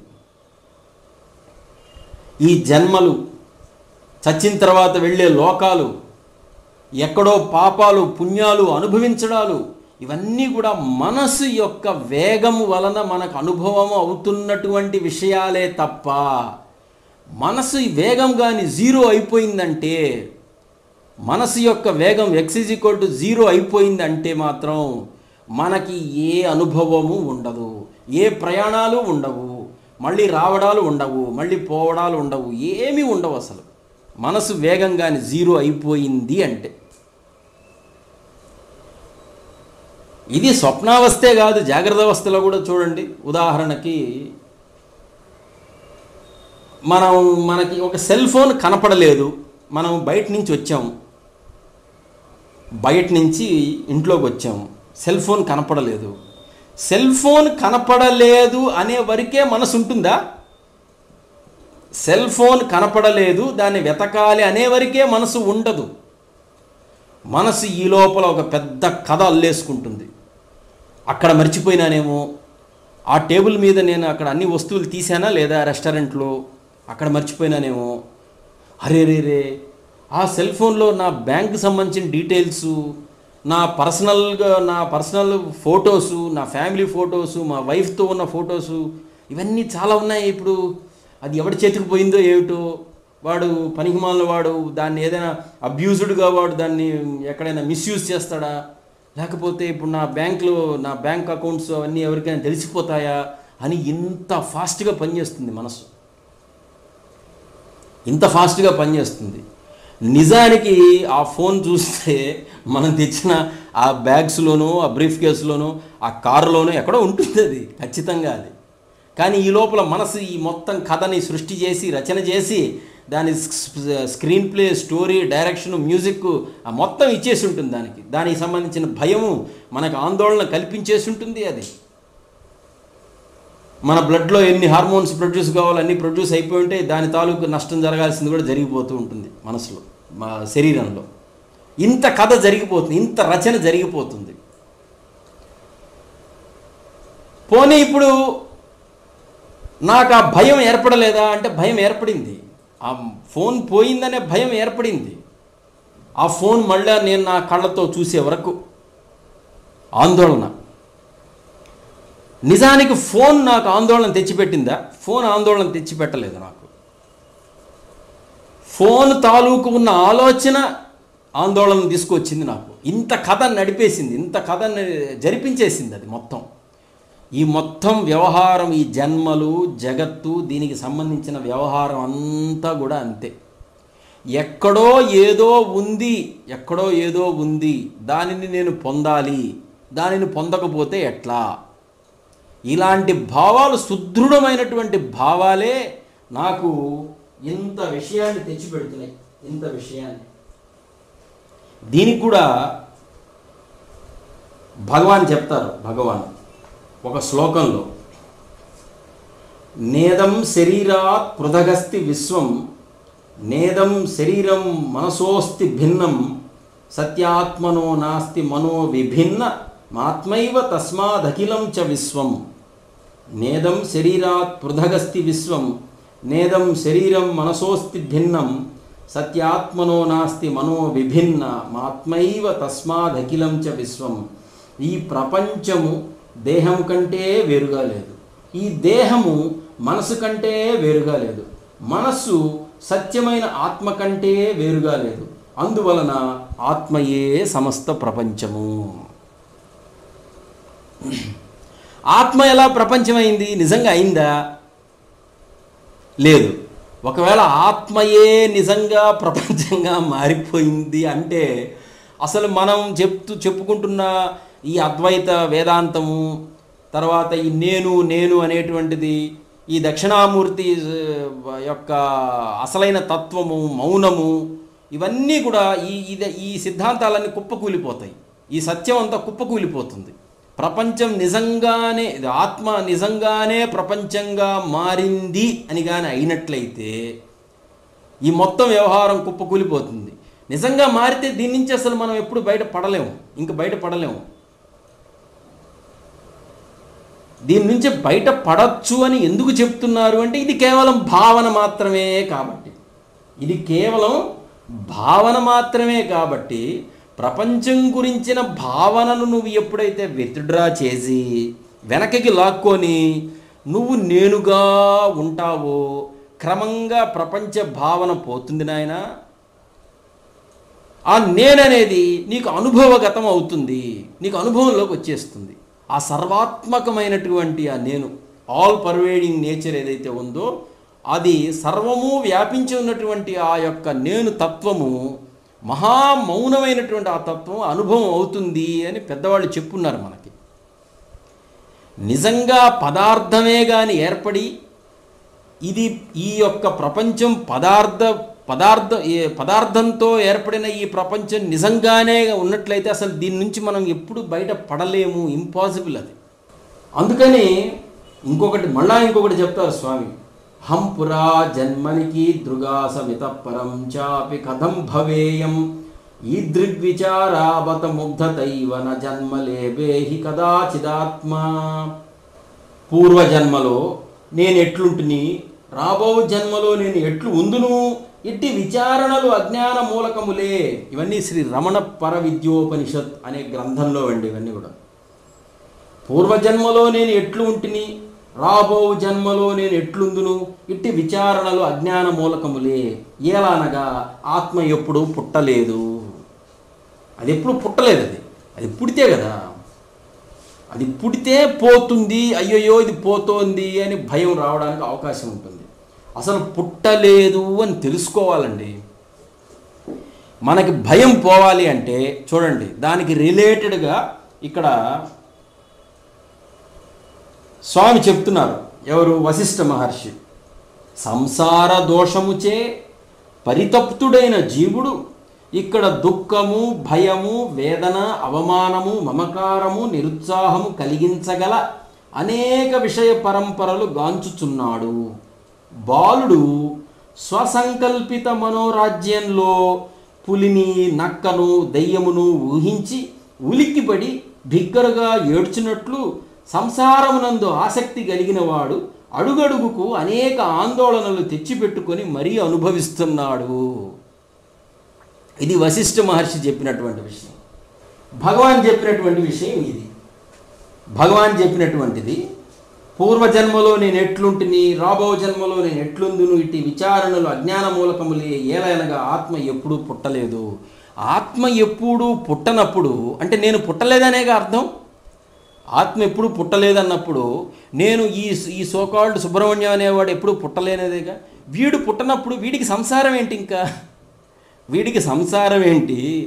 వీడు చేయవలసిన పనులేంటి? వీడు సాధించవలసిన లక్ష్యాలేంటి? వీడు చేరుకోవలసిన ఒడ్డు తీరము ఏమైనా ఉన్నాయా ప్రత్యేకంగా? దీని మీద దృష్టి పెట్టాలి. దీని మీద ఎప్పుడైతే దృష్టి పెడతామో అప్పుడే అంటే అసలు నేను భయపడడానికి అవసరమే లేదు, నేను భయం చెందడానికి అవసరం లేదు, భయం అనేది కేవలం నా కల్పితమే అని తెలుసుకోవాలే తప్ప భయం పోవడానికి వేరే మార్గాలు మనం వెతుకుతానంటే కుదరదు. ఈ భయం పోవడానికి నేను తాయెత్తులు కట్టుకుంటాను, లేకపోతే నేను ఇంకోటి కడతాను, నేను ముడుపులు కడతాను, నేను ఇంకేదో చేస్తాను అంటే ఇవన్నీ కేవలం ప్రత్యామ్నాయమైన యాక్టివిటీసే తప్ప, ఆల్టర్నేట్ యాక్టివిటీసే తప్ప అసలు భయాన్ని తీసివేయవు. ఒకదానికి ఒక సొల్యూషన్, ఒకదానికి ఓ తాయెత్తు కట్టుకున్నాం, రేపు ఇంకో భయం వస్తుంది, దానికి ఇంకో తాయెత్తు కట్టుకుంటాం, రేపు ఇంకో భయం వస్తుంది, ఇంకో తాయెత్తు కట్టుకుంటాం. అంటే మన శరీరం నిండా తాయెత్తులే ఉంటాయి తప్ప శరీరం లోపల భయం లేనితనం మాత్రం మనం ఎప్పటికీ కనుక్కోలేం మనం. భయం లేనితనం ఉండదు మనకి. మన ఒంటి నిండా తాయెత్తులు ఉంటాయి. వాడిని చూసి చెప్పేయచ్చు, వాడి ఒంటి నిండా తాయెత్తులు ఉన్నాయంటే వీడికి ఎంత భయం ఉంది అని అర్థం. వీడికి ఈ సంసారం పట్ల, ఈ జీవితం పట్ల, వాడి మృత్యువు పట్ల వీడికి ఇంత భయం ఉన్నది అని ఈజీగా చెప్పేయచ్చు. వెంటనే ఇదొక్కటి ఈ ప్రశ్న చెప్పుకొని ఆపేద్దాం. మహర్షి ఈ రకంగా చెప్తున్నారుగా, ఎవరు? వశిష్ఠ మహర్షి. బాలుడు స్వసంకల్పిత మనోరాజ్యంలో పులిని, నక్కను, దెయ్యమును ఊహించి ఉలిక్కిపడి బిగ్గరగా ఏడ్చున్నట్లు సంసారాసక్తుడు, అంటే సంసారమునందు ఆసక్తి కలిగినటువంటి వాడు అడుగడుగుడుకు అనేక ఆందోళనలు తెచ్చి పెట్టుకొని మరీ అనుభవిస్తున్నాడు అని భలే చెప్పారు ఆయన. అయితే వెంటనే శ్రీరాముల వారు అడుగుతున్నారు. మళ్ళా శ్రీరాముడు అడుగుతున్నాడు, మహర్షి ఆ భయం తొలిగేది ఎట్లా? ఆ భయం ఎట్లా స్వామి తొలిగేది? భయం ఉందని మాకు కూడా తెలుస్తోంది, అర్థమవుతోంది. ఇప్పుడు మీరు భలే చెప్పారు. మీరు సంసారమునందు ఆసక్తి కలిగినటువంటి వాడు నిరంతరం భయపడి భయపడి భయపడి భయమే జీవితంగా బతుకుతున్నాడు అని చెప్పారండి. ఇప్పుడు ఆ భయం ఎట్లా తొలుగుతుంది మరి అంటే దానికి వశిష్ఠ మహర్షి చెప్తున్నారు, ఆత్మ ఒక్కటే ఇదంతా ప్రసరించి భాసిస్తూ ఉండగా ఇక భయాదులు ఎవరి వలన కలగాలి? భయము పొందుచున్న జీవుడు తన అజ్ఞానం తొలగించుకున్నాడా? ఇక అతడు నిర్మలుడు, శుద్ధుడు అయి ఈ జగత్తు మోహమునకు లోనవడు. ఆత్మ ఉన్నదంతా ఒకటే ఆత్మతత్వం అయినప్పుడు అసలు ఈ భయం అనేది ఎక్కడి నుంచి వచ్చింది రామా? అసలు ఈ భయానికి నిజంగా అస్తిత్వం లేదు రామా అని చెప్తున్నాడు. భయము పొందుచున్న జీవుడు తన అజ్ఞానం తొలగించుకున్నాడా అంటే, నేను పరిపూర్ణమైన ఆత్మస్వరూపుడను, అసలు నేను ఎప్పుడూ పుట్టలేదు, నేనే కాదు ఈ జగత్తే పుట్టలేదు. అసలు ఈ జగత్తే పుట్టనప్పుడు నేను ఎక్కడి నుంచి వచ్చాను, నన్ను భయపెట్టే కారణం ఎక్కడి నుంచి వచ్చింది అని వీడు కానీ ఎప్పుడైతే విచారించుకొని సమాధాన పడ్డాడా అయిపోయింది. ఇక వాడిని ఈ సృష్టిలో భయపెట్టగలిగేది ఏది లేదు ఇంక వాడికి. భగవాన్ కూడా అదే చెప్తారు. కోహెన్కో చాడ్విక్కో వీళ్ళిద్దరిలో ఎవరికో నేను ఆ రకంగా ధ్యానం చేస్తున్నప్పుడు భయం కలిగిపోతుందండి నాకు అని అంటారు ఆయన. వెంటనే భగవాన్ సమాధానం చెప్తారు, అది అహంకారం చేసే చేష్టలు అవన్నీ, అది అహంకారం చేసే చేష్టలు, అది అహంకారమే ఎదుర్కోవాలి అని భగవాన్ చెప్తారు సమాధానం. అంటే అహంకారం ఎలా ఎదుర్కోవాలి అంటే దాంతో ఫైటింగ్ చేయమని కాదు, అసలు భయం అనేది కేవలం కల్పించుకున్న ఆలోచనే తప్ప ఇది నిజం కాదు అని సమాధాన పడిపోవాలి గట్టిగా. ఎప్పుడైతే సమాధాన పడిపోతారో ఇంకా వాడికి భయం పుట్టదు వాడికి. అయితే అఫ్కోర్స్ ఆయనకి ఆ రకంగా భగవానికి చెప్పుకున్న తర్వాత నుంచి ఇంకా అసలు ఆయనకి భయం అనేది కలగలేదు అనుకోండి. అది ఆయనకున్న ఆ సరెండర్, అంత లెవెల్లో ఆయన సరెండర్ అయిపోయినారు ఆయన, ఆ మహానుభావుడు భగవానికి. కానీ దానికి సమాధానంగా భగవాన్ ఏం చెప్పారు? అహంకారం చేసే చేష్టలు అవన్నీ కూడా అహంకారమే ఎదుర్కోవాలి. దాన్ని ఎలా ఎదుర్కోవాలి అంటే అసలు భయం అనేదే లేదు అని సమాధాన పడాలి. ఈ భయం అనేది లేదు అని సమాధాన పడాలి అంటే భగవాన్ చెప్పినట్టుగా మనం ముందు ఆ నేను మీద నిరంతరం ఉండాలి సార్. అది ఉండకపోతే మాత్రం జరగదు సార్. ఇది పార్ట్ టైం జాబ్ కాదండి, ఇది పార్ట్ టైం జాబ్ కాదు. ఎందుకంటే మనకున్నది దీర్ఘరోగం కాబట్టి దీనికి పర్మనెంట్ సొల్యూషన్ కావాలి, ప్రాపర్ మెడికేషన్ ఉండాలి. పర్మనెంట్ సొల్యూషన్, ప్రాపర్ మెడికేషన్ ఏమిటంటే రమణ భగవానే మనకున్న రోగానికి మందు. ఇంకా వేరే లేదు సార్, ఇంకా వేరే లేదు. ప్రపంచంలో ఎక్కడికి పోయినా అసలు ఇంకా వేరే మందు దొరకదు. ఏ మందు ఇచ్చినా ఈ రాత్రికి కడుపు నొప్పి తగ్గుతుందే తప్ప మళ్ళా తెల్లహరికి మళ్ళీ కడుపు నొప్పి మొదలవుతుంది.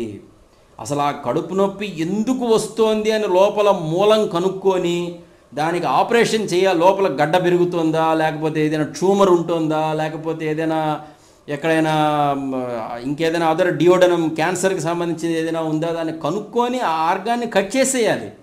ఆ ఆర్గాన్ని కట్ చేసేస్తే తప్ప వాడికి నొప్పి పోదు వాడికి. అంటే ఇక్కడ మన రోగం కూడా ఏంటి అంటే అహంకారం రోగం మనకి. ఈ అహంకారం తెచ్చిపెట్టిన సమస్యలు ఇవన్నీ కూడా. ఈ అహంకారం పోవాలి అంటే అహంకారం అనే జబ్బుకి భగవాన్ మాత్రమే మందు, ఇంకా వేరే ఏది కాదు. ఎందుకంటే ఇంకా వేరే ఏ మార్గంలో అయినా కూడా మొట్టమొదట చెప్పడమే నువ్వు ఒక జీవుడివి, నువ్వు ఒక సంసారివి, నువ్వు వీళ్ళతో ఇట్లా ప్రవర్తించాలి, వీళ్ళతో ఇట్లా ప్రవర్తించాలి, నువ్వు ఈ ఆచారాలు చేయాలి, నువ్వు ఇట్లా ఈ రకంగా చేయకూడదు, ఈ కండిషన్స్ వచ్చేస్తాయి. కానీ భగవాన్ మార్గం ఆచారాలు చేస్తారా చేయరా ప్రవర్తన అదంతా కర్మకు సంబంధించిన విషయం, దాన్ని పక్కన పెట్టడం. ముందు మనం చేయవలసింది ఏమిటంటే నేను మీద ధ్యాస ఉంచవాల. ముందు అసలు ఈ అహంకారానికి మూలం ఏమిటి, నేను ఏమిటి అని భగవాన్ చెప్పినట్టుగా ఫుల్ టైమ్గా దీన్ని మనం తీసుకోవాలి. నేను ఒక కాంట్రాక్ట్ ఎంప్లాయీగా లేకపోతే ఒక పార్ట్ టైం జాబ్గా ఇది చేస్తాను అంటే మాత్రం ఈ దీర్ఘ రోగం తగ్గదు.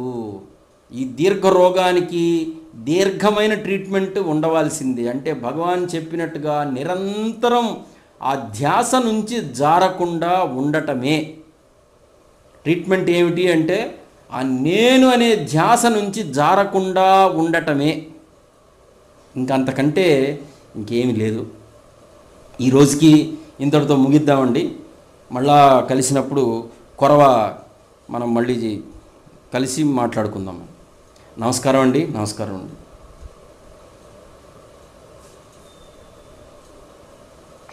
ధన్యవాదాలు సుబ్రహ్మణ్యం గారు. ముందుగా చెప్పినట్టు భక్తులు ఎవరైనా కనుక సందేహాలు ఏమైనా ఉంటే కనుక వారి ఫోన్ అన్మ్యూట్ చేసుకొని మాట్లాడవలసింది కూడా. జయ శ్రీరాముల. సుబ్రహ్మణ్యం గారు నమస్కారం. అమ్మా నమస్తే అమ్మా. మనం అంటే భగవాన్ చెప్పిన అది యాజ్ ఇట్ ఈస్గా మనం అది ఫాలో అయ్యి మనం అది చేస్తున్నప్పుడు, మౌనంగా ఉండడానికి చేస్తున్నప్పుడు ఏదో అంటే సంసారంలోనే ఏదో కొన్ని టైమింగ్స్ పెట్టుకున్న అట్లా మౌనంగా ఉండడం ప్రాక్టీస్ చేస్తున్నాం అనుకోండి. అది అంటే 24 hours అంటే నిద్రలో మనం ఏం చేయలేము, నిద్రపోతాం. మిగిలిన మనం మెలకువగా ఉన్న పూర్తి సమయంలో మనం చేయడానికి ప్రయత్నం చేయాలని ఉంటుంది. కానీ కర్మలో పడిపోయి అది మర్చిపోతుంటాం. మళ్ళీ అది గుర్తొచ్చినప్పుడు మాత్రమే ప్రత్యేకంగా చేస్తుంటాం. అలా కాకుండా మీరు అన్నారు ఇప్పుడు స్పీచ్లో మొత్తం అంతగా నిరంతరంగా చేస్తేనే అది అవుతుంది. అది నిరంతరంగా చేయడానికి ఎట్లా అని అంటే మనం జాగ్రత్త, మనం లేచిన దగ్గర నుంచి పడుకునేంత వరకు నేను అనుకోవడం. దీనికి యాక్చువల్గా భగవాన్ సమాధానం చెప్పేసి ఉన్నారమ్మా. ఇదే ప్రశ్న సిమిలర్ ప్రశ్నే మీరు చెప్పినట్టుగా మేము కానీ నిరంతరం అదే ధ్యాస కలిగి ఉంటే మరి మా దైనందిన కార్యక్రమాల సంగతి ఏమిటి, మేమేమో సంసార జీవులం కదా, మేము ఇదంతా చేయవాలా అని అడిగినప్పుడు భగవాన్ ఒక ఉదాహరణ.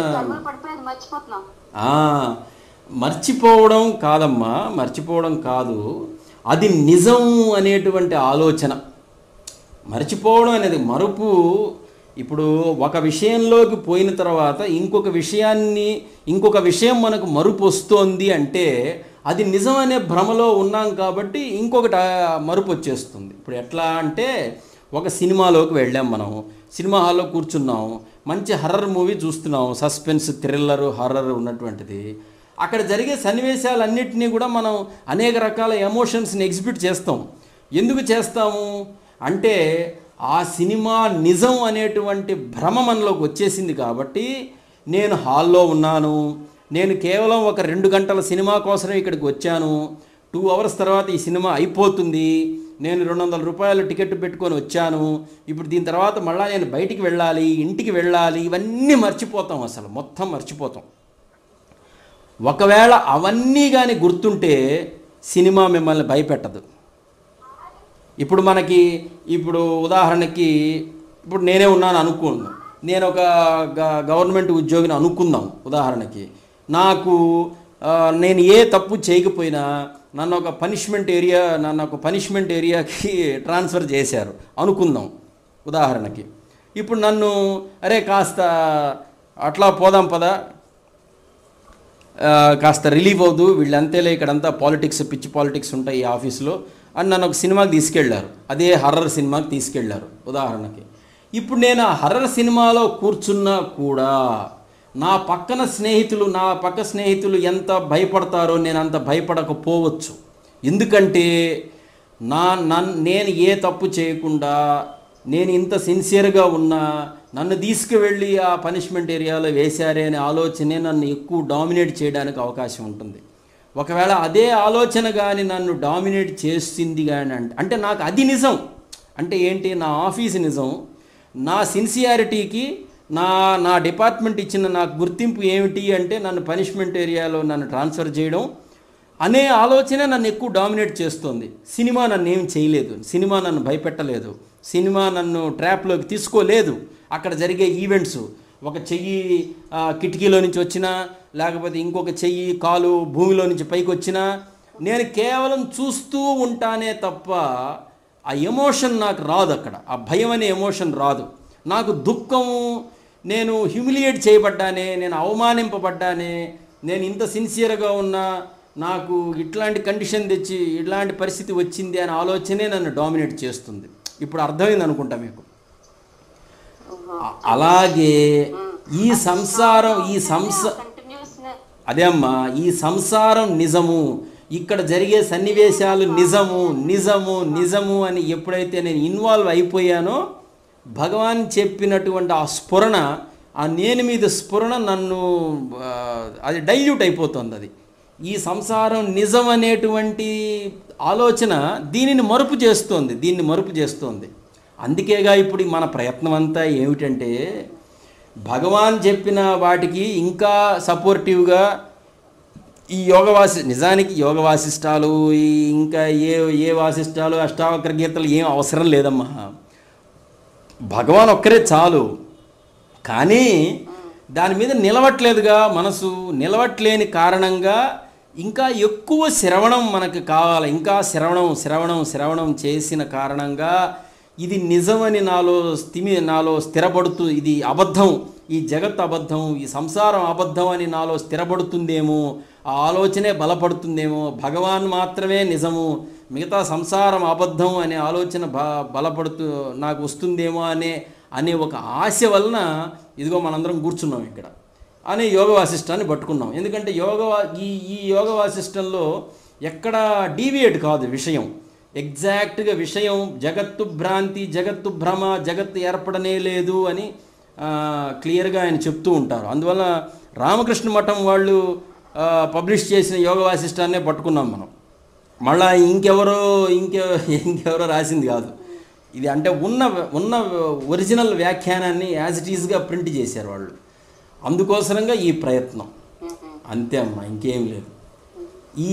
ఇట్లా వినిన కారణంగా ఈ సంసారం, జగత్తు, మన ట్రాన్స్ఫర్లు, మన పైన జరిగే కుట్రలు, కుతంత్రాలు, లేకపోతే ఇంకేదో ఈ సామాజిక పరమైన విషయాలు, సాంసారిక విషయాలు, మన అవమానాలు, మమకారాలు, ఇవన్నీ నిజం కాదు అని ఎప్పుడైతే ఆలోచన ఉంటుందో నేను మీద ధ్యాస ఉంటుంది. ఎందుకంటే మనసుని బయటికి లాగడానికి అప్పుడు ఫోర్స్ ఉండదుగా. అప్పుడు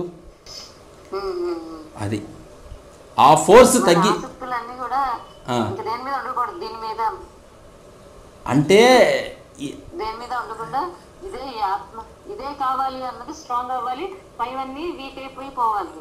అమ్మా ఎప్పుడు కూడా అందుకే కదా అసలు నీకు ఏం కావాలి అనే ముందు ప్రశ్నతో మొదలవుతుంది ఇది. ఈ సాధన నాకు నిజంగా ఈ కర్మ చట్రంలో నుండి, ఈ జనన మరణాల చట్రంలో నుండి బయటపడి నేను శాంతి, ఆ పరిపూర్ణమైన మహాశాంతి, మౌనం నాకు కావాలనా, లేదా అందరిలాగానే సకల జీవుల్లాగానే నేను కూడా ఒక సంసారిగా ఉంటూ ఏదో మనకి అప్పుడప్పుడు జ్వరాలు వస్తుంటే పారాసిటమాల్ మాత్రం వేసుకుంటుంటాను తప్ప దానికి మూల కారణం అంటే లోపల ట్యూబర్క్యులోసిస్ ఉందా, లేకపోతే లోపల ల్యూకేమియా ఉందా, లేకపోతే ఇంకేదైనా న్యూమోనియా ఉందా అని కనుక్కొని దానికి పర్మనెంట్ క్యూర్ కొంతమంది చేసుకోరు. జ్వరం వచ్చినప్పుడల్లా 2 ఏళ్ళకి 2 రోజులకి 3 రోజులకి ఒక పారాసిటమాల్ డోలో 650 వేసుకొని మళ్ళీ వాళ్ళ పనులు వాళ్ళు చేసుకుంటూ ఉంటారు. ఈ లోపల వ్యాధి ముదిరిపోతుంది. కాబట్టి నేను అట్లా ఒక టెంపరరీ సొల్యూషన్ నాకు కావాలన్నా సంసారంలో, లేదా సంసారం నుండి పూర్తిగా బయటపడడానికి ఒక పర్మనెంట్ సొల్యూషన్ నాకు కావాలన్నా అనేది ముందు నిర్ణయం జరగాలమ్మా. ముందు ప్రతి వాళ్ళల్లో కూడా వ్యక్తిగతమైన నిర్ణయం, అది నేను చెప్తే వచ్చేది కాదు. అది నేను చెప్తే వచ్చేది కాదు. ఇప్పుడు ఒక బెత్తం పట్టుకొని ఏం మీకు బుద్ధి లేదా, ఎన్నిసార్లు చెప్పాలి, జగత్తు అబద్ధం అంటే అసలు అనడానికి నాకు అధికారం లేదు, నాకు నిజంగా నాకు రైట్ లేదు నాకు. అదేంటది, జీవుడు సంస్కారాలతో వచ్చాడు, అనేక వాసనలు, వాడికి అనేక వాసనలు ఉన్నప్పుడు నేనెవరిని, నువ్వు చెడ్డ టెండెన్సీస్, బ్యాడ్ టెండెన్సీస్ కలిగి ఉన్నావు, నువ్వు గుడ్ టెండెన్సీస్ కలిగి ఉన్నావు అని సర్టిఫికేట్ ఇవ్వడానికి నేనెవరిని, హూ యామ్ ఐ? సో అది ఎవరో బెదిరిస్తే వచ్చేది కాదు. అది ఒక సెలైన్ బాటిల్ లాగా నేను బలవంతంగా ఎక్కిస్తానన్నా కూడా అది రాదు. అది అందుకే దానికి ఏం చేశారంటే సద్గోష్ఠి ఇలాంటి ఒక ప్రామాణికమైన గ్రంథము, భగవాన్ లాంటి ఒక జ్ఞానులని మనం పెట్టుకొని ఇలా విపులంగా మాట్లాడుకున్నప్పుడు లోపల వాడు సమాధాన పడాలి. ఆ జీవుడుగా అనుకుంటున్న అహంకారం సమాధాన పడాలి. అరే ఏమీ లేని దానికి నేను ఎందుకు ఏడుస్తున్నాను, అసలు ఏం దరిద్రం అసలు ఇది నాకు అని వాడు సమాధాన పడాలి. వాడు ఎప్పుడైతే లోపల సమాధాన పడ్డాడో ఇక దాని జోలికి పోడు ఇంక వాడు. అది అవునమ్మా, అప్పుడు మాత్రమే జరుగుతుంది అది.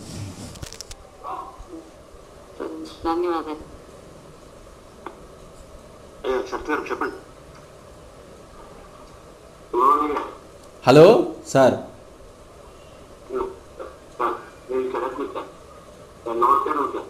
నమస్కారం అండి.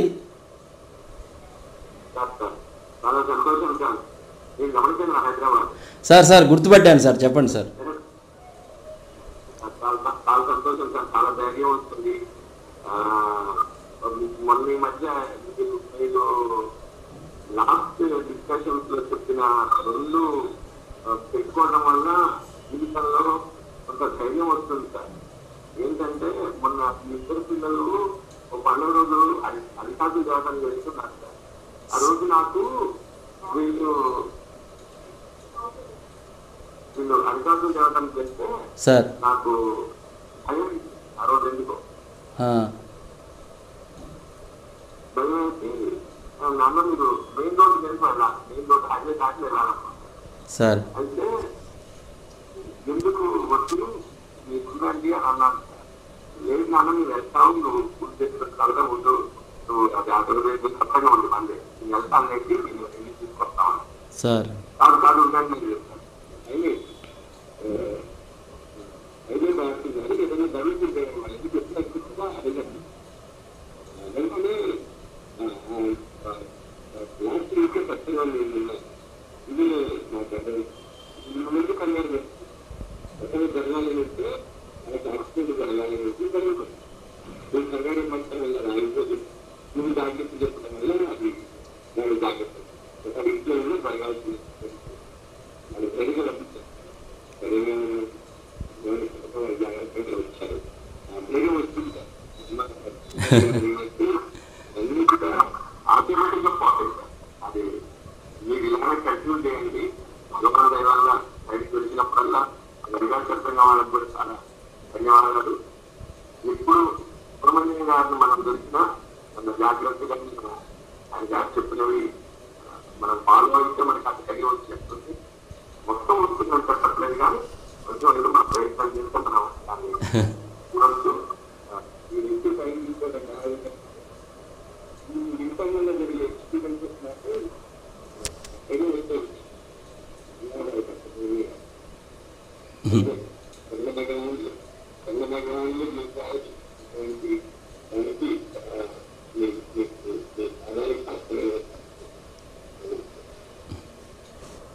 నేను ఒక్కటి చెప్పగలనండి అందరికీ.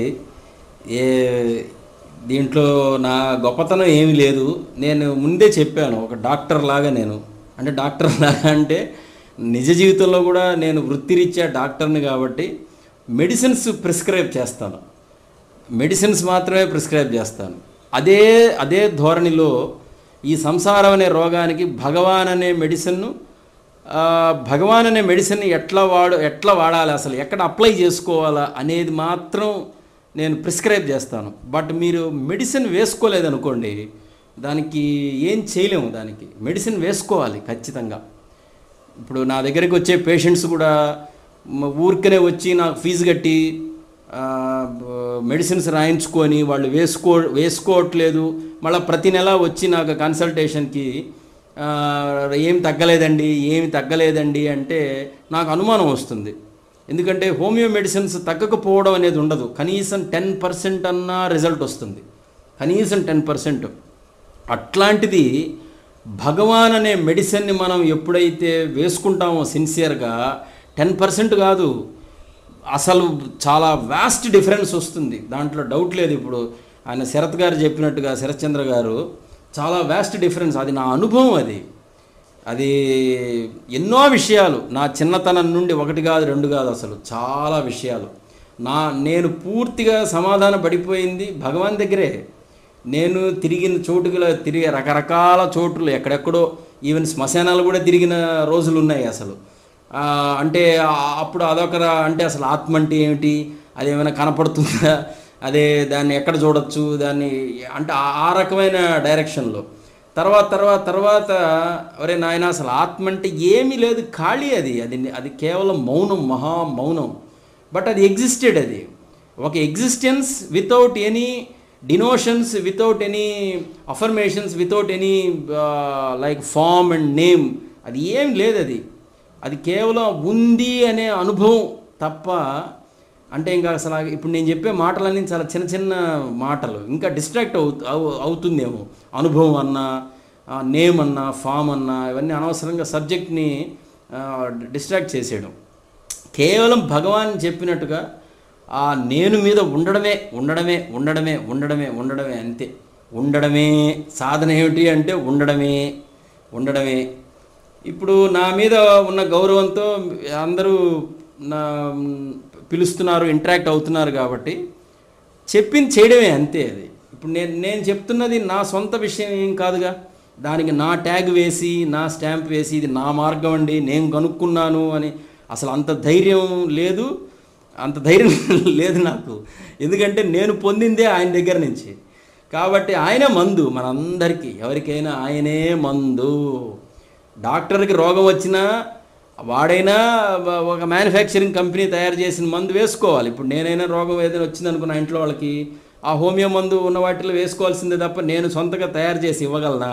చేయలేను, ఇంపాసిబుల్. అది సేమ్ ప్రిన్సిపల్ ఇక్కడ కూడా అంతే. ప్రవచనాలు ఇక్కడ సత్సంగం చెప్పేవాడికి రోగం వచ్చినా భగవానే మందు. ఈ సత్సంగానికి అటెండ్ అయిన వాళ్ళకి సాంసారిక పరమైన భయాలు, ఎలాంటి రోగాలు ఉన్నా దానికి కూడా భగవానే మందు, ఇంకా వేరే ఆల్టర్నేట్ లేదు. నమస్కారం సార్, చాలా థ్యాంక్స్ అండి.